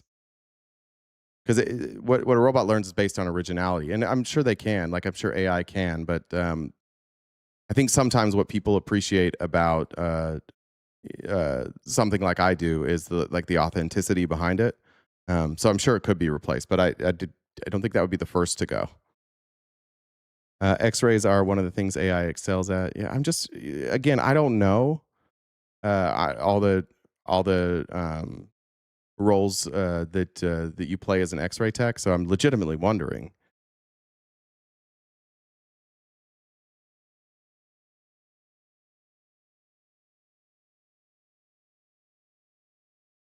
X-ray tech only press buttons, and then that can't be true. Otherwise, it would just be a lot easier to be an X-ray tech. Yeah, JSEX, that is going to be my answer to every trade mentioned. I'm going to ask why. This is how you learn shit. Are you what's your answer? Yeah, I'm just going to accept the answer and I'm not going to think critically about any of it. Yeah, I ask why to everything. That's how you learn new things. Why? If you don't understand something, ask why. I'm going to go back to slang and yayo. Yeah, but that might be that job might be all right. That might keep you employed. This is also talking about AI unaliving us when it doesn't need us, doesn't need X-rays.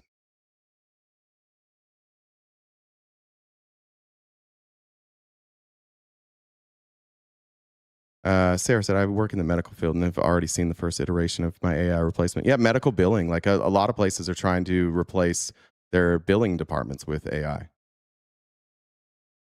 Texts don't read them, they perform them. Okay, thank you. And AI could do both.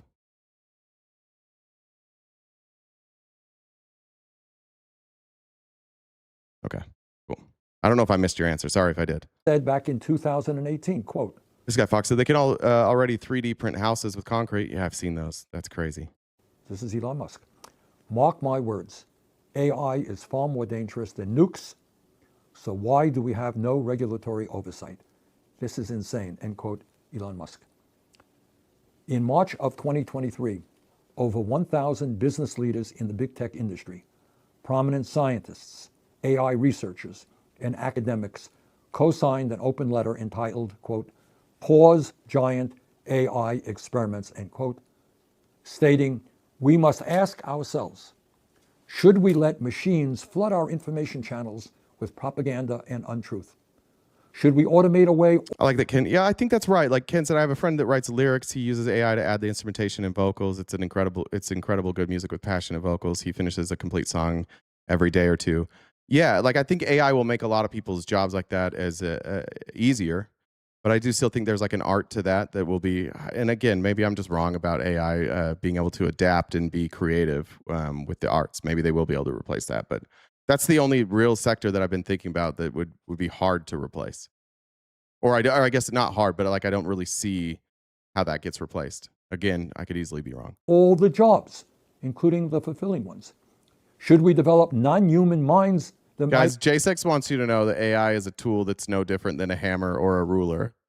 Take the ruler and smack yourself in the fucking face, J6. Not the hammer. That's going to do too much damage. But as many as you can. Maybe just like pull it back and let it slap you in the face a bunch of times.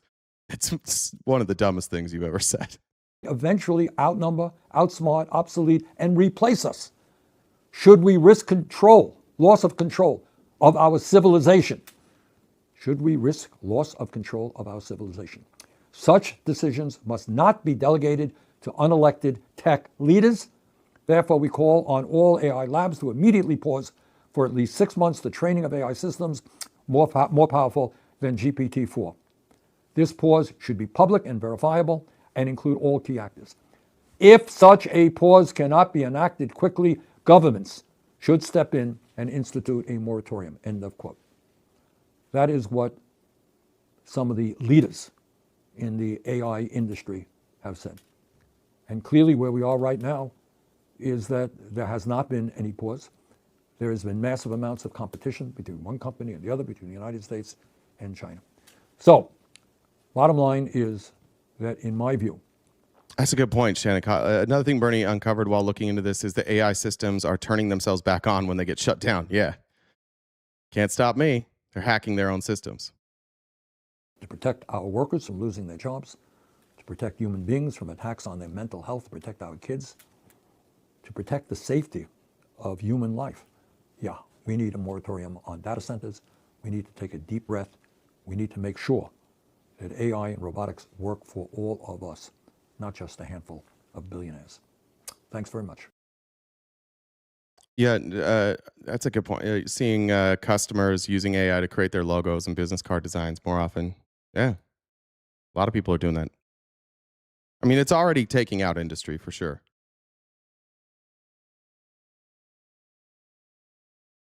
All right.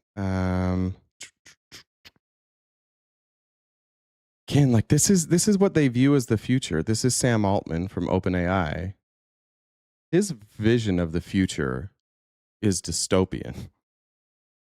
Like this is the nightmare scenario that you would see in like any Armageddon movie. His version of the future terrifies me. Fundamentally, our business, and I think the business of every other model provider, is going to look like selling tokens.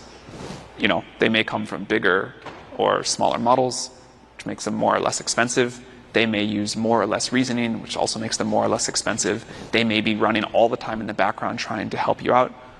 They may run only when you need them if you want to pay less. They may work super hard, you know, spend tens of millions, hundreds of millions, someday billions of dollars on a single problem that's really valuable.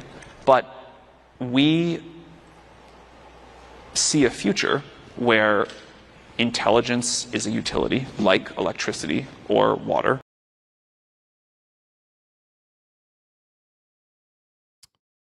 If intelligence or access to intelligence is a utility, who will have the most access to intelligence?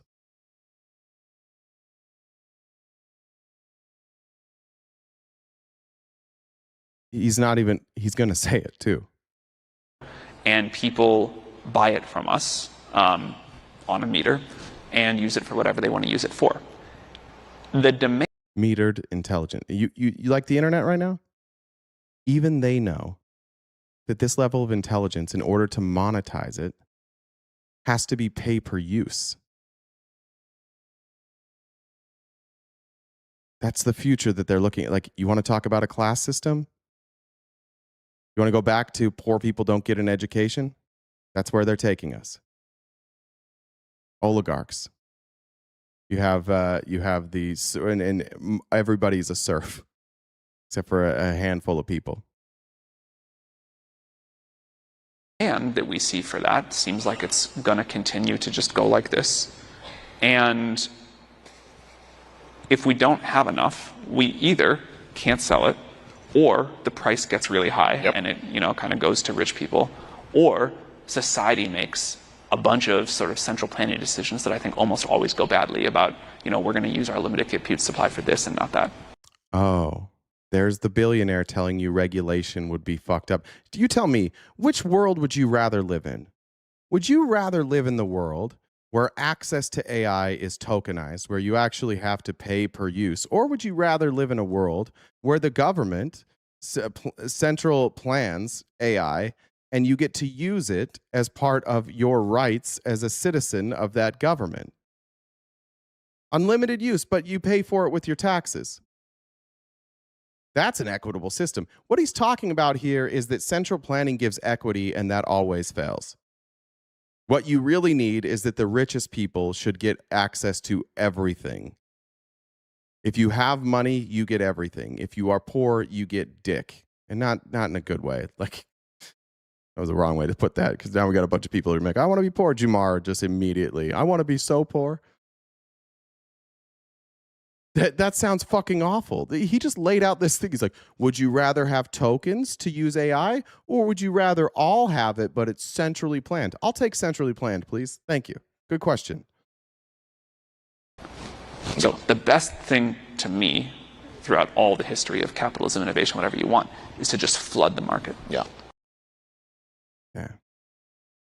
That's what he wants. It's about capitalism. We need to flood the market with lots of different AI products. Oh, word? How do you get an AI product in this country? Billions of dollars in capital, trillions of dollars in capital. I can't start an AI company. It's not free market. What they're just openly saying is that those of us who are already filthy fucking rich all need to have AI, and we're going to battle it out. And, there might be a handful of us, and we're going to have our own little dominions, and everybody else can just get fucked. And then Republicans in Congress are like, we need to approve more data centers. Let's give these guys everything. Should we? All right. Jamar said, but can AI look someone deep in the eyes before sliding it in? I don't know, man. Maybe eventually. Danielle, thanks for joining the Dollar Train. I knew the second we started talking about dicks, Jamar would show up. I guess so, Jamar. I think a robot could probably be trained to do that. This might be a thing for you. Namaste said, did you see the line? The line is going to be an AI hub now. The line. What's the line? What's the line? I don't know what that is. Justin, you've been trying to get my attention a lot, and thank you. You got it. It said the host is asking for money because he loves capitalism, brother. Capitalism means that somebody would give me money, and I would use that. I would use that money as capital to build my business. Right? You have a problem with that? I don't hate that people get money to build their businesses. You are exactly what I just claimed everybody that was talking about socialism. Like, you just don't understand any of this. I don't think you know what capitalism is. I don't think you know what socialism is. And I don't think you know what any of my views are.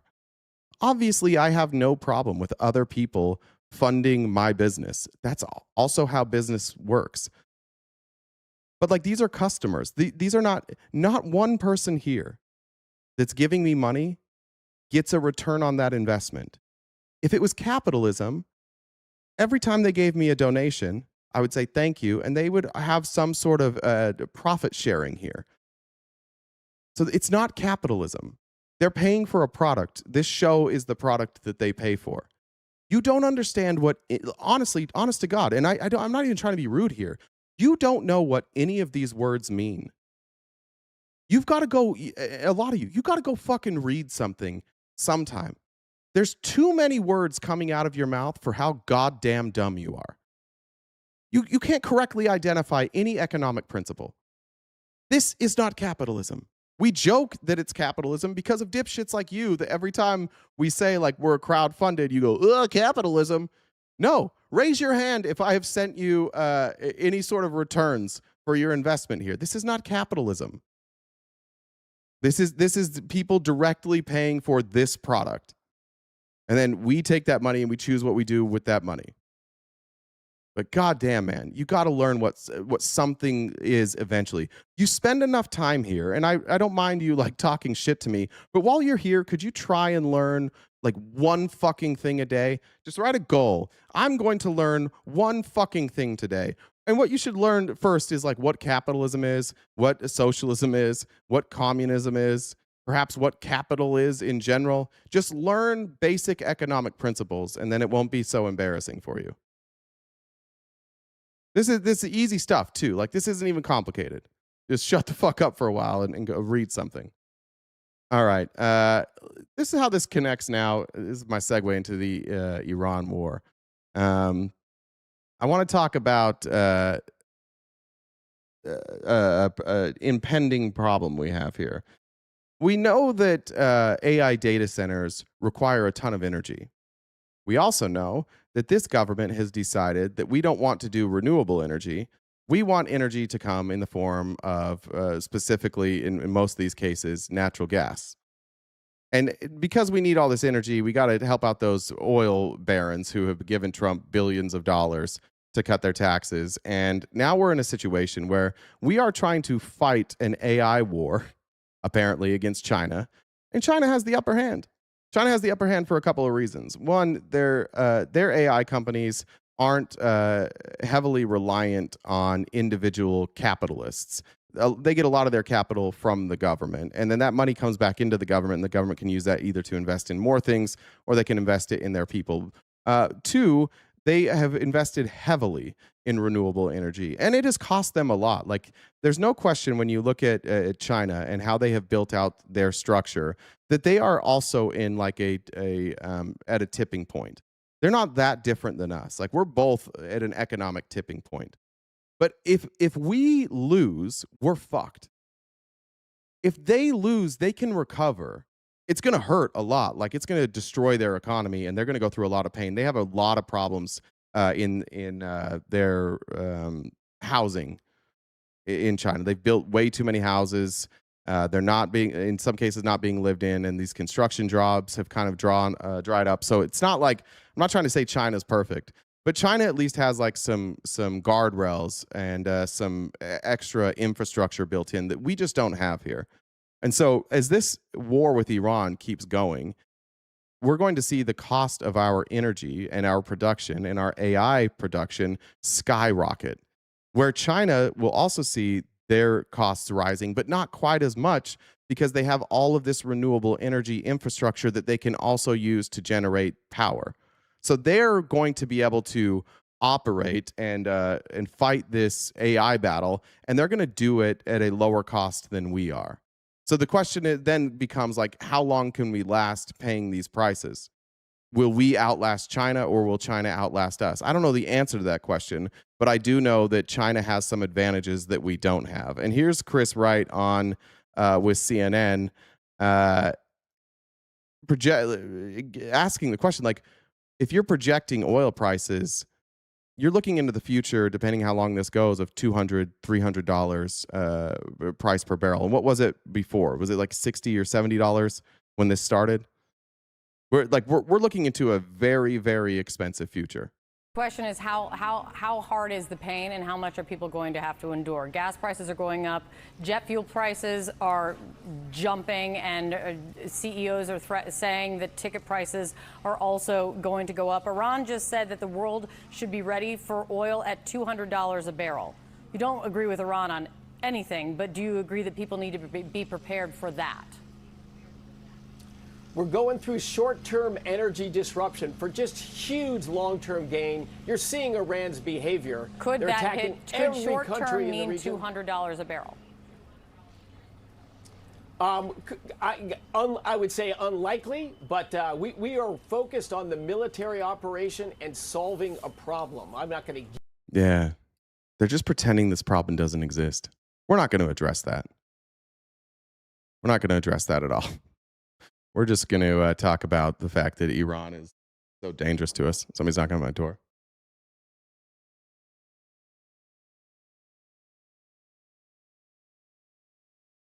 I think they were just dropping off a package. Yes, on short-term trading. That's based on psychology more than flows of oil. The world is very well supplied with oil right now, thanks to President Trump's leadership. Yeah, but can we afford it? There is a lot of oil, but the price is going way up. The question isn't about is there oil that we can get, it's how much is that going to cost? We're by far and away the world's largest oil producer, by far and away the world's natural gas producer. Both of those are growing. All right.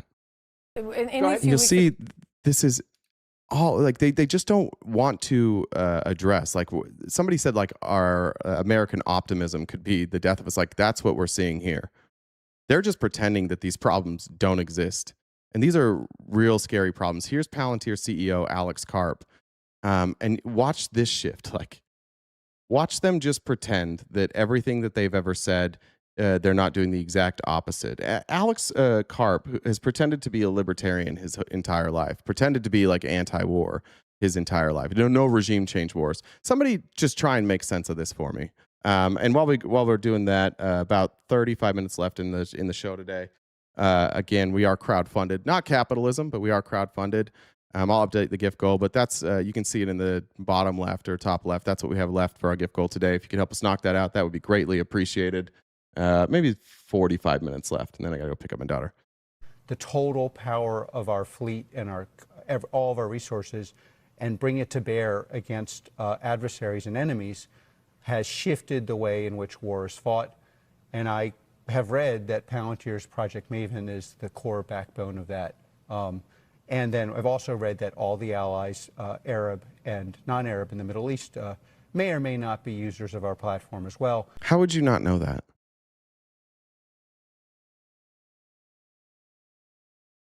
It's your platform. How would you not know who your users are? This is weird. Like, they're all lying. And they're obvious lies. Where's the pushback from CNBC there? You don't know who's using your platform? You just read about it? Where'd you read about that? Your internal emails? Where did you read that they're using your platform?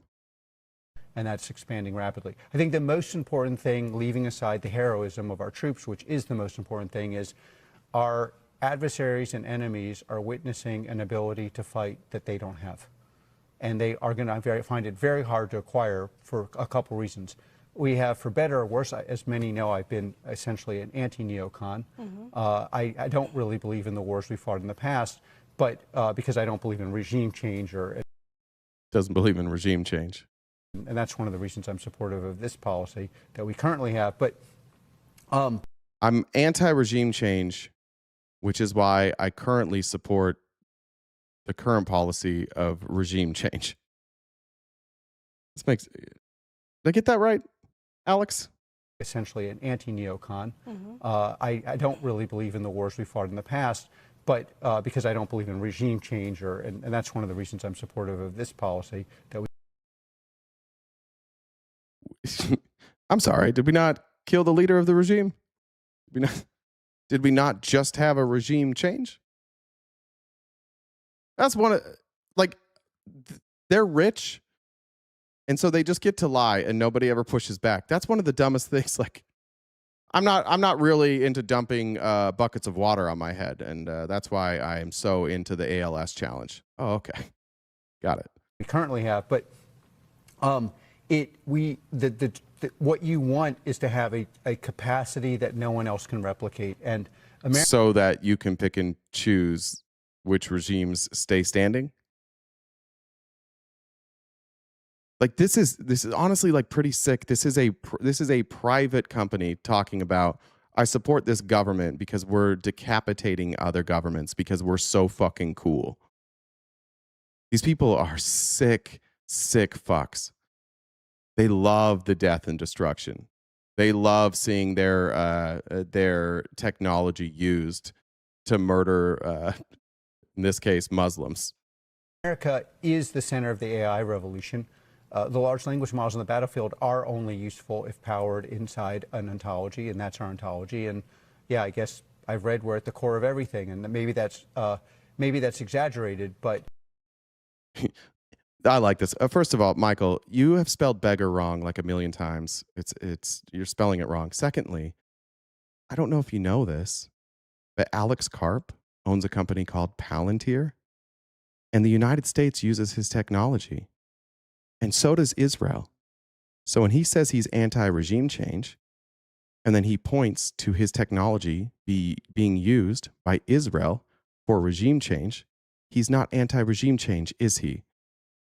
You're not much better than the other dumb fucks out here that never shut the fuck up, but also don't understand what they're hearing. Did you not hear him just explain that to you? That it's not just the United States that has their platform? That it's Israel and apparently some other countries that he's read about that he doesn't know? Israel is using his technology, bud. It's not only regime change by America, which, by the way, we seem to support because we're involved in this war. But if that is true, which hard to tell what's true or false coming out of Israel or the United States in terms of their military attacks. If it is true that it is Israel who took out the regime, it's still him. This is not that hard. Oh, I'm glad you spelled it right. Did you Google it and spell it right? Good for you. Good for you, Michael. You did, but you did great. You can keep insulting me. That's fine. I don't mind the insults, but I don't like my intelligence being insulted. So when you say dumb shit, I have to take a second, and that's the part that really gets to me. If you guys want to get under my skin, just be fucking dumb, and that'll bother me. Calling me names isn't going to work. Okay.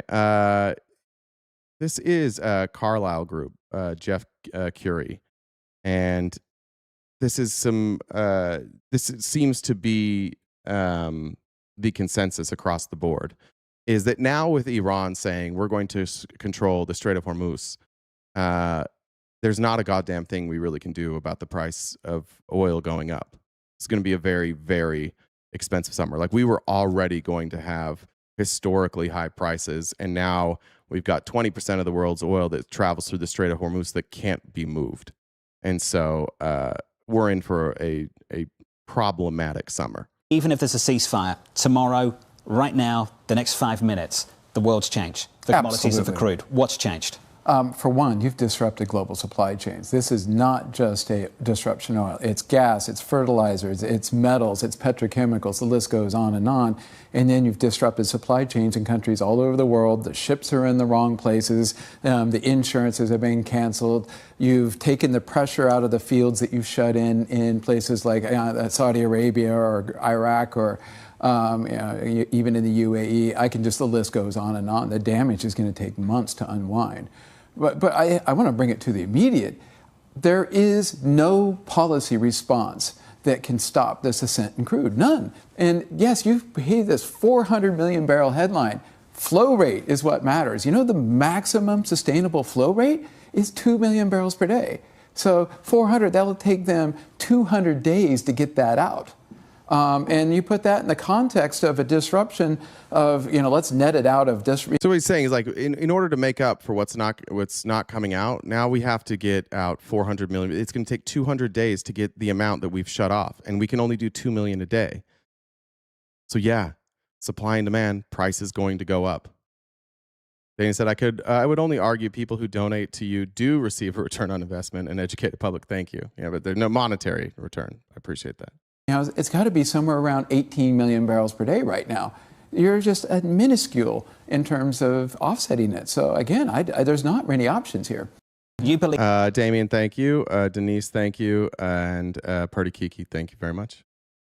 But, thanks to you, Jay and all mods. I might have read that one already. Not sure.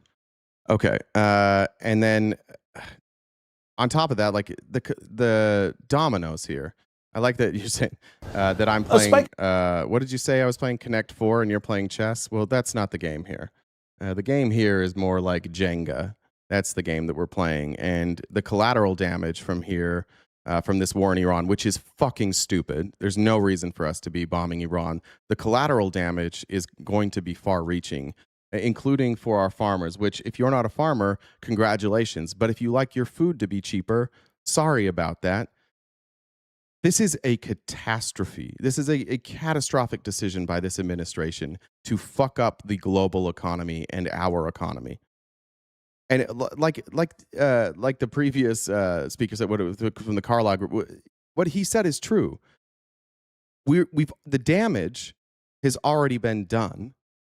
Now it's a matter of how long we will feel the effects from that damage.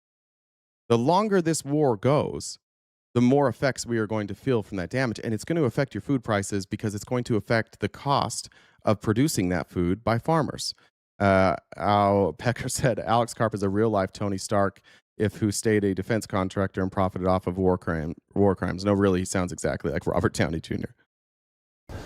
A spike in fertilizer prices has farmers scrambling to find what they need ahead of spring planting. I'm Clinton Griffiths. The military action with Iran has led to the virtual shutdown of the Strait of Hormuz, disrupting shipping routes and curbing supplies around the world. Now, Friday, Josh Linville, the fertilizer expert for StoneX, posted the following, saying Middle East April urea costs are up 42% from the previous week, while NOLA April urea was 30% higher.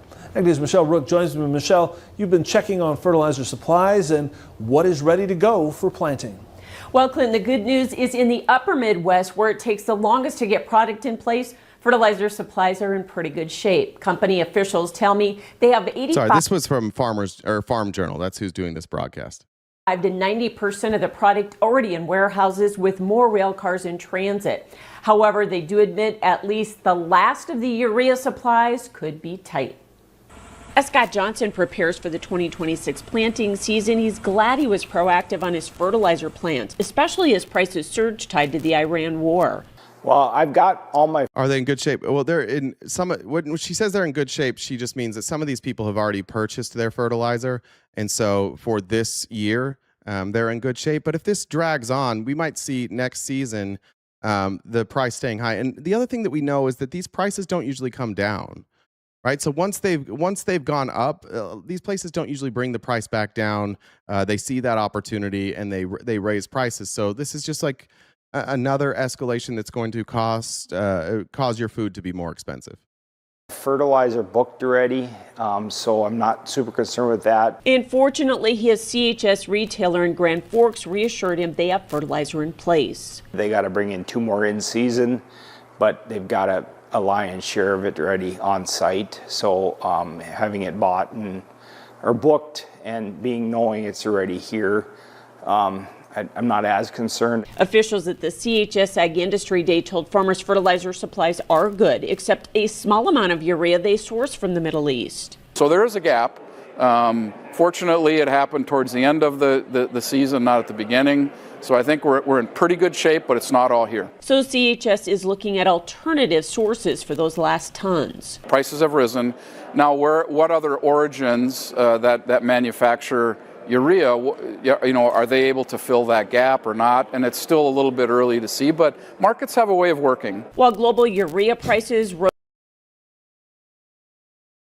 I love when people talk about market. They have a way of working. Yeah, and sometimes they go way up. What do you mean they have markets are always going to do something? What does that even mean?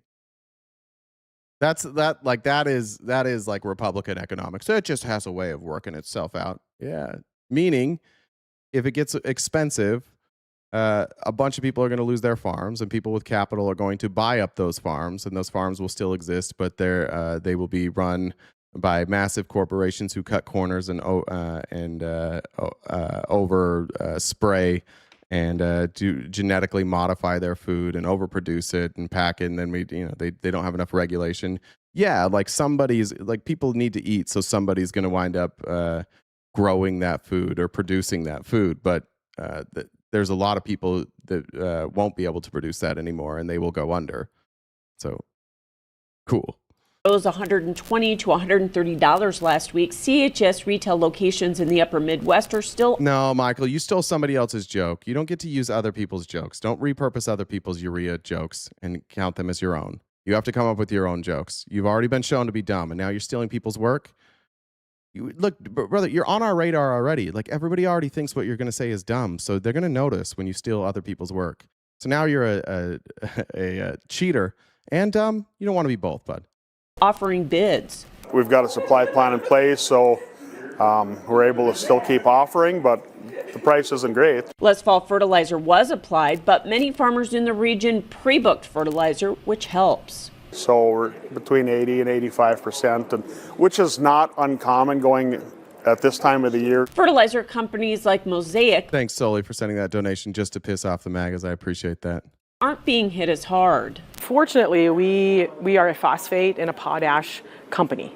And so it doesn't affect us maybe as much as some other companies out there. And while spring supplies will be tight, Cook says the upper Midwest has a lot of product in storage. So a lot of the warehouses in this neck of the woods are pretty full. And so we've been fortunate to be able to ship throughout the winter.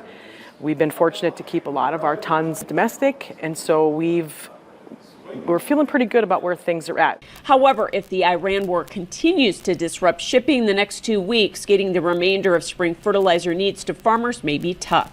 I'm Michelle Rourke reporting for Ag Day. All right. Sorry, I was reading some of the chat that I can't say. We got 40-ish minutes. Okay, let me go here. All right. I want to remind you of this. So, Secretary of Energy, it's Chris Wright, right? Chris Wright was on with Dana Perino and was asked about how they lied about ships going through the Strait of Hormuz and how it manipulated the markets. And I only wanted to show this to remind you that this guy and this administration lie always. Question for you is, there was the X post the other day that came from the Department of Energy that talked about a ship safely going through the Strait of Hormuz. That wasn't true.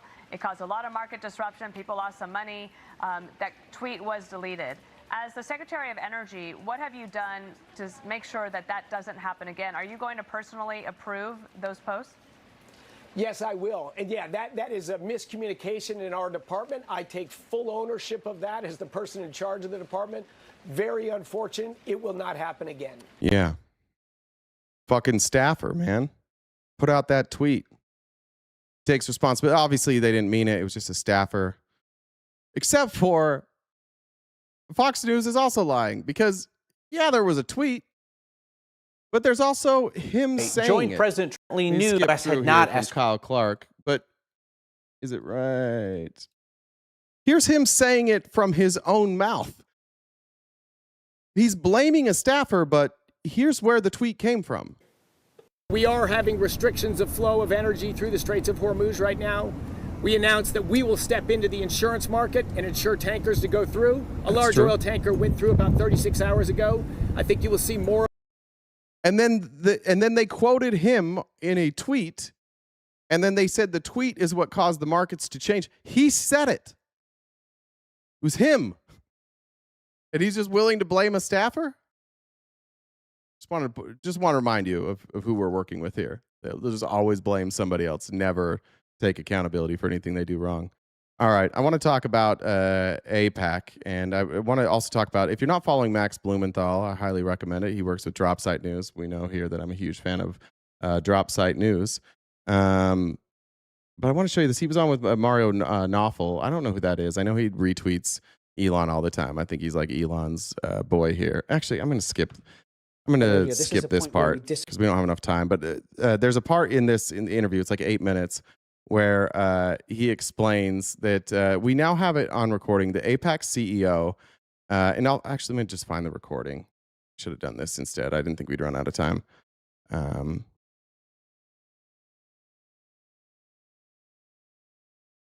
we go. His name is Elliot Brandt. This is him on this is a leaked call. It wasn't supposed to be public. And listen to what he says about how they've captured our government. Look at the top level, you talk about Marco Rubio and Michael Waltz. Those three people have something in common. They all serve in Congress. They all have relationships with key AIPAC leaders from their communities. So the lines of communication are good. Should there be something questionable or Thank you, Susan. curious that we need access on the conversation to? You never know. One of the first candidates I ever met with as an AIPAC professional when my job was meeting candidates for Congress was a guy named John Ratcliffe. He was challenging a long-time incumbent member of Congress in Dallas. This guy looks like he could win the race. When we go talk to him, he had a good understanding of the issues. And a couple of weeks ago, he took the oath as the CIA director, for crying out loud. This is the guy that we had a chance to speak to. Just bragging about how many people in this administration that they cultivated to be partners with AIPAC. And these are like John Ratcliffe was the DNI director. Obviously, Marco Rubio is the Secretary of State. He's the one that's like pulling the strings here. He's the one that's working with Israel as they convince us to sacrifice ourselves for them. Elise Stefanik, Mike Waltz, who's a national security advisor to Donald Trump. Behind closed doors, AIPAC's just bragging like, yeah, we kind of own these guys. It's 95 a barrel right now. Thank you. All right. Moving on here. I'm going to show this again from Max Blumenthal. Same podcast here. Wait, wrong. Is this the right one? Hold on. This one, I think. Yeah, this one. Sorry. This is a really bizarre story that I had never heard before. But Israel has one of the things that's very scary about Israel is their access to weapons, and they are kind of on the front lines on new technology, and two, their willingness to use it. It's a crazy story. I don't know how this has never really made it to air before, at least that I've seen. I'm sure it's been somewhere. But listen to this story about how Israel is able to get close to and attempt to assassinate or hurt foreign leaders in a very similar way that Vladimir Putin and the KGB do this in Russia. But what did Trump say after he claimed credit for the assassination of Ayatollah Ali Khamenei, the 87-year-old? That's a good. I did forget to bring that up earlier when somebody said Israel killed Khamenei, but it was Trump took credit for it. Iranian leader who was killed in his office in Tehran. He said, "I got him before he got me." What did he mean by that? Trump has been convinced by the FBI and Israeli intelligence that Iran was seeking to assassinate him while he was a candidate, and he clearly believes it. Benjamin Netanyahu publicly claimed that the Butler, PA assassination attempt and the attempt 1 month later by Ryan Roth, this drifter who was recruiting, American troops in Ukraine and seemed to be mentally disturbed, that both of those attempts were actually Iranian intelligence operations, IRGC operations against Trump. He said that on Fox News in an interview with Brett Baer about 1 week before Trump authorized Operation Midnight Hammer. Donald Trump, when he was a candidate. Remember when there was that big thing, like Netanyahu was trying to do this earlier. There was and it was big news on Fox News that there was this bounty out on Trump, and that there were all these sleeper cells that were trying to kill him. And then every time somebody would threaten his life, they would claim it was Iran, but they never found a connection. In fact, we know virtually nothing about those shooters. Candidate justifiably was afraid for his life. A bullet missed his ear by a few millimeters, missed his head by a few millimeters in Butler, PA. And that was a very weird incident, because we were just told that this politically unaffiliated, unknown 20-year-old engineering student, Thomas Crooks, with no social media history, just climbed on a rooftop after flying a drone for 15 minutes on this fairground. On the same day, the Secret Service's anti-drone, drone monitoring systems happened to be down, and then was able to peel off 8 rounds from 130 yards away. And, it turned out there was a lot of obstruction around the investigation. The FBI lied. He did have an extensive social media history. He had a clear objective to kill political leadership in the United States. And he may have been known to the FBI. There are questions about that. But the day before Butler was July 13th. July 12th, a Pakistani man named Asif Merchant was arrested in Houston. And this figure was being led around by an FBI confidential human informant who was trying to get him to enact various operations to supposedly assassinate Trump. And the operations included like a large protest or demonstration as a distraction, a sniper, all kinds of things that kind of mirrored what was taking place in Butler. It was all being controlled by the FBI, and then they came in and arrested him. Asif Merchant, I think 4 days ago, was just convicted in Brooklyn of attempting to assassinate Trump on behalf of the IRGC. And this convinced Trump, when Trump found out this guy was arrested and everything, Trump actually flew on decoy flights when he was a candidate, where the rest of his campaign staff would fly on Trump Force One, and Donald Trump would fly on a decoy flight, which was Steve Witkoff's private jet. And Trump actually was told by the FBI that there were IRGC assets in the United States who had man pads and were going to take down his flight. He really, really believed this. But all of these warnings and plots were completely controlled by the FBI. And then following Butler, just hours after Thomas Crooks was shot and Butler was wrapped up, literally hours after, the FBI sends a team to the jail cell of Asif Merchant, who's said to be acting on behalf of Iran, to interrogate him without a lawyer in violation of his rights to determine if Iran was responsible. I'll show you this because Israel, it is crazy what Israel is able to do with our government. The amount of times that they've been wrong, it is alarming how able they are to get our government to do things for them and believe shit. Yeah, Biden's FBI. Yeah. Look, if we think for 1 second that Biden wasn't also subservient to Israel, that would be crazy. Of course he was. He was no friend to those who don't like Israel. But why do they have so much fucking influence?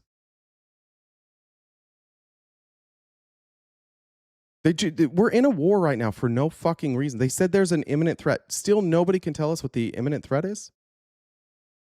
They have settled on, the Trump administration has settled on, the imminent threat was Trump's feelings. And Trump's feelings were based on Israel saying they're going to do it.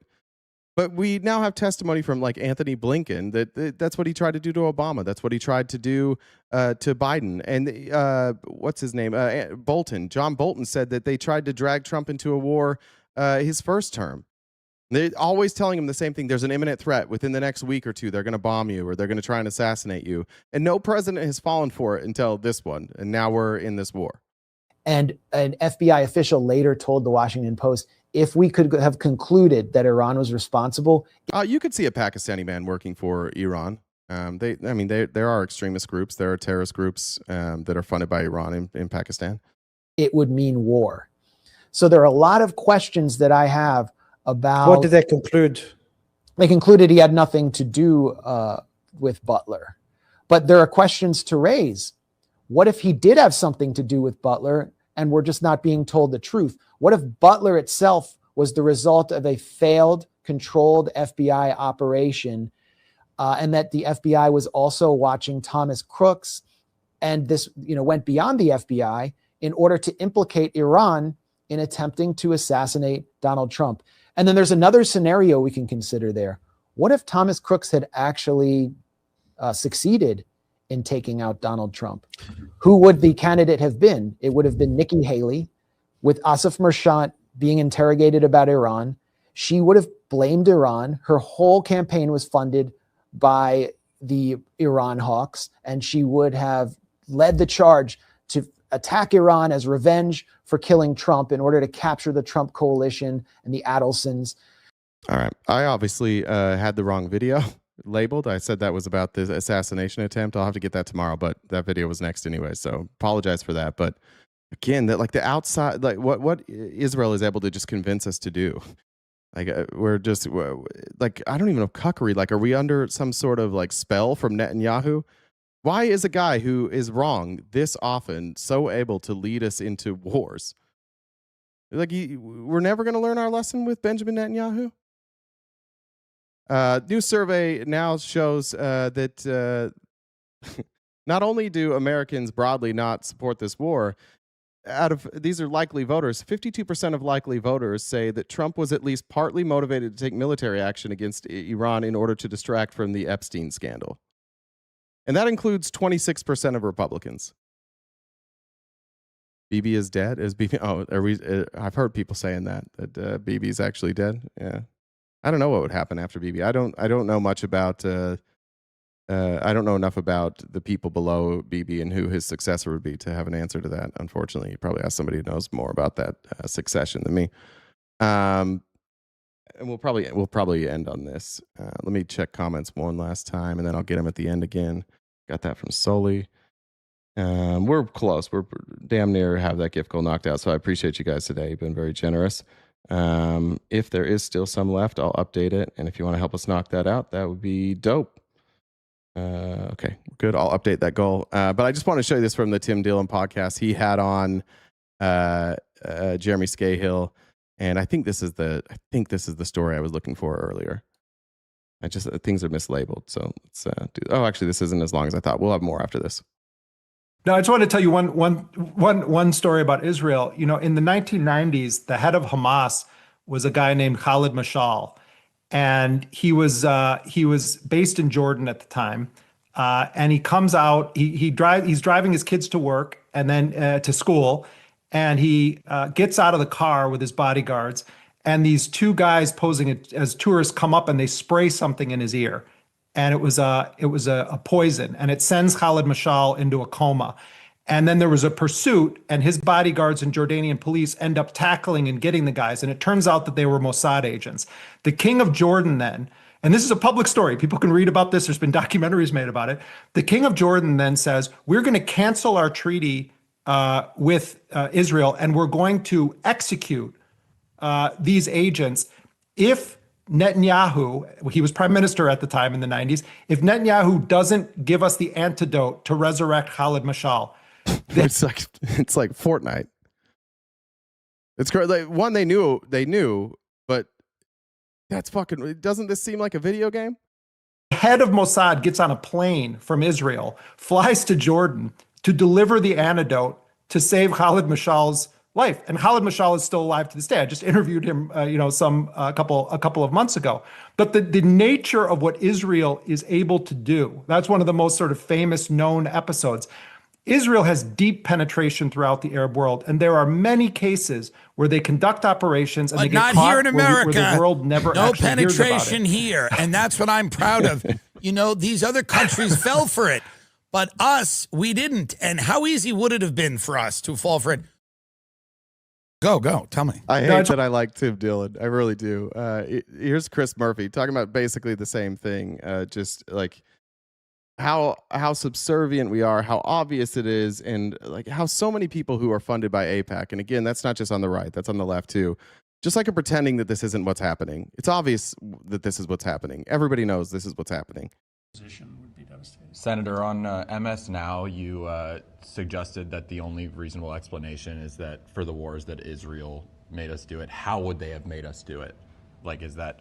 I don't know. I mean, I'm not in those rooms. Is it special interests? Miriam Adelson, Larry Ellison, two of the biggest donors to not only the IDF but also to President Trump. Well, I don't know what happened behind closed doors. I just have heard Marco Rubio and others say that they wouldn't have attacked unless Israel was already planning on attacking. But of course, everything Israel does is made possible by U.S. support and U.S. weapons. We should have leverage over Israel. Israel should not be telling us when to wage war against Iran. What kind of partnership is this? Why do we sell them the most sophisticated weapons in the world if they can dictate terms to us on when we put U.S. lives at risk in the Middle East? That doesn't make sense to me, but no other reason why we went to war makes a lot of sense either. So we're all really just trying to figure out on a day-to-day basis what the reason is that we're fighting a war that is exploding the region, getting Americans killed, and driving up prices for people here. Thank you. This reminds me, fuck Israel. Good point. We got a few more. Sorry, I thought that original one. I think this is probably where we'll end it here. This was Fareed Zakaria. This is a few days old. I've had it on the outline, and we just haven't gotten to it for a few days. But one of the confusing parts about this war, and I'll play this clip actually first, is that we are partners with Israel, but like our own Department of Defense or War, I guess, is confirming that we're kind of fighting two different wars. Like sometimes we're together, but other times we aren't, and that's really fucking confusing. But here's Pete Hegseth explaining that, and then I'll have Fareed Zahari, and then we'll be done. Gateway pundit. Axios reported, citing U.S. and Israeli sources, that the U.S. was not happy with strikes on 30 fuel depots in Iran. While this is anonymous sourcing, it seems kind of congruent with what President Trump said yesterday, that there's certain spots they don't want to hit relating to energy infrastructure that would take a long time to rebuild.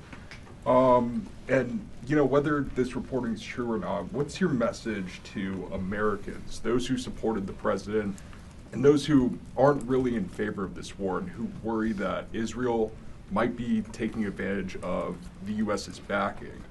And then for Mr. Chairman, for you, I wanted to ask, when you say that we're moving inland, what capabilities does Iran have to shoot down jets over their land?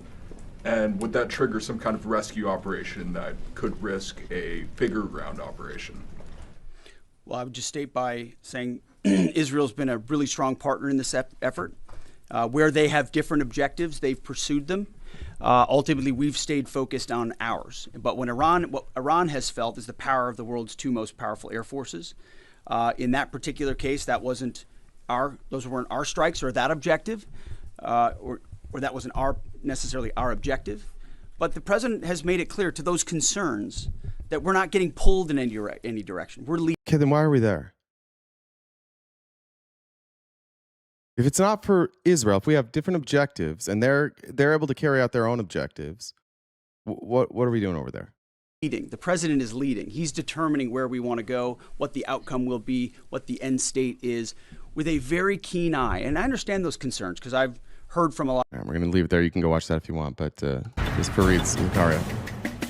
Welcome back. Perspective now on our breaking news from Fareed Zakaria in his latest piece in the Washington Post. He writes that the U.S. and Israel have separate goals in the war. This is about 5 minutes. Almost knocked out that gift goal. Appreciate you guys. If we knock it out, great. If not, shit happens, but I appreciate it. We're going to play this video, and then we'll be done for today. War with Iran. Israel, he says, wants to destroy the Islamic Republic, but the U.S. wants to prevent a civil war.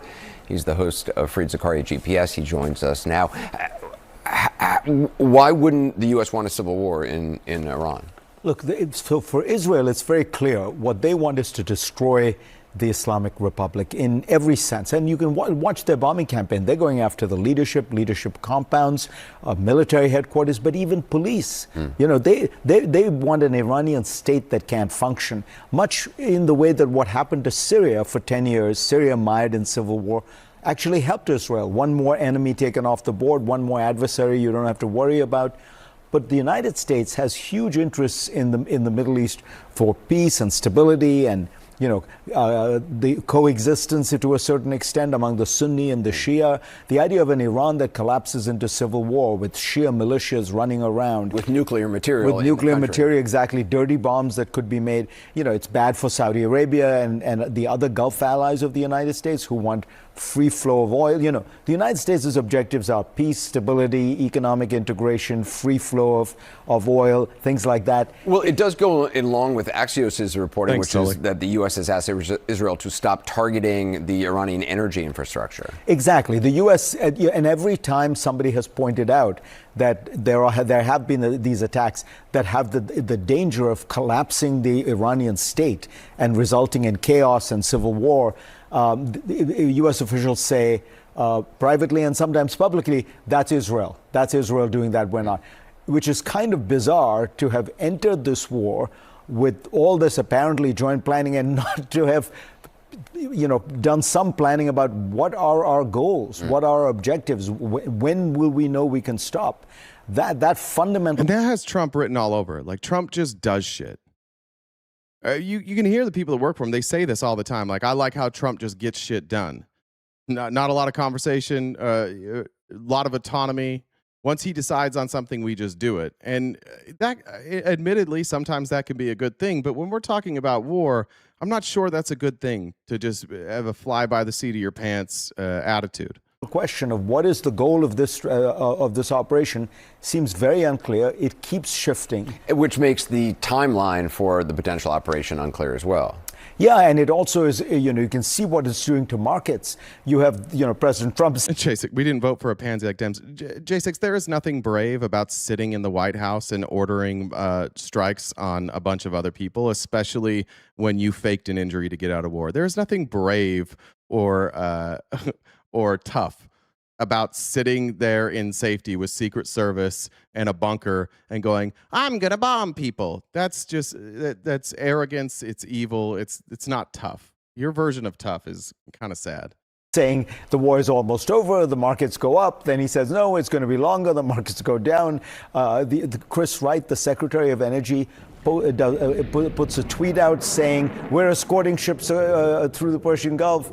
Oil prices plummet. Then he deletes that tweet, oil prices go up. I mean, this is, it's beginning to seem not like imperialism by jazz improvisation, but imperialism by a band that doesn't know how to play music. Is it a sign to you that Iran may be willing to mine the Strait of Hormuz, which would make Iran itself suffer because all of their goods come through there as well? Is that a sign to you of the position that the Iranian regime is now, the way they view themselves, the way they view their position in this war? It's a very important sign. They've never done it before. And what it tells you is, if you wage an existential war against a nation, they're going to pull out all the stops. They're going to, their response is also going to be existential, where they damage themselves, but they want to inflict harm on you. The mining of the harbors is very dangerous because, first of all, the key to this whole area. And when he says mining, he's not talking about like mining for minerals. They're talking about like putting mines through the Strait of Hormuz that will, damage and potentially, I don't know how damaging they can be, but so the boats can't go through there. The Straits of Hormuz and the passage of oil is you don't need to completely shut down all traffic. You need to raise enough doubt in the minds of insurance companies that they won't insure anyone, so people don't go through. And once you start putting mines in, nobody knows how many mines are there. Nobody knows whether they're going to hit a stray mine. And so insurance companies will say, we're not going to insure you. So and then it takes years to demine, particularly in the sea. So this is a big, big move. And if they were successful, I suspect it creates a very big problem for traffic through that strait. Fareed Zakaria, thanks so much. Appreciate it. As we report. All right. There we go. Oh, that's gonna be it today. That's we made it through Thursday. One more to tomorrow's Friday, and then Saturday, and then Sunday. We'll be back tomorrow, and then off for the weekend. We'll be back Monday, bright and early tomorrow, 9:30 Pacific Standard Time. Let me check comments one more time. Make sure. Did anybody send in a donation that I missed? Raise your hand in the chat if I missed any. I haven't been paying super close attention. Jen, did I miss any? Yeah, Sully's the most recent one. I thought I said that. Oh, yeah, Sully said, love you guys. I said, love you too. I think you might have just not heard me. We're good. Maybe I just blocked that part out. Oh, it's because the love you part, huh? You didn't hear it? Probably. Yeah, probably. All right. Anything you want to say before we go? No, just see y'all tomorrow. All right, guys. Thanks for being here. We'll see you tomorrow morning. Not quite as bright and early as it used to be. 9:30 a.m. to 1 Pacific Standard Time right here on YouTube and Twitch. We won't be back on TikTok until Monday, and then we'll just get banned again there. So in the meantime, if you want to engage in our content, that helps a lot. We do post shorts every day that are just clips from the show. So if you're on YouTube right now, do me a favor. Drop a comment or a like on those videos. That helps us in the algorithm. As Jen has mentioned multiple times, we do have paid memberships, which are great for us. That allows us to kind of gauge going forward the type of events we can do. But it also gives you access to movie night and paid and member events. Not this Monday, but the following Monday, we'll have another movie night in the Discord. You can join the Discord for free, by the way. If you want to do that, just message Jen on Discord. It's JENNDUBB1, the same as the Venmo username there. And you can join the Discord. It's a good place to hang out. Especially if you're lonely and want somebody to talk politics with, that's a good spot to be. I think that's it. Merch is in the shop. Cameo, merch is in the link in the bio, as well as Cameo. You can catch us there. Until then, take care of yourselves. Be nice to yourselves. Go outside and touch grass. If you can't touch grass, smoke grass. If you don't smoke grass, good luck to you. I hope that you figured out some way to stay calm And also just always remember that I appreciate you guys being here. And I know we cover a lot of bad stuff. And I know that as soon as this show ends, it's going to take you to another one. But if you find yourself being down, skip a few days. If you find that it's wearing you down, it is tough news. It's not always fun, but skip a few days. Take care of your mental health. You have one life to live, so take care of it. Find somebody to talk to or go outside, get some sun. Vitamin D is great. Jamar is going to take that a different way. But until I see you tomorrow, I will miss you greatly, and stay cute and cool. Have a great summer.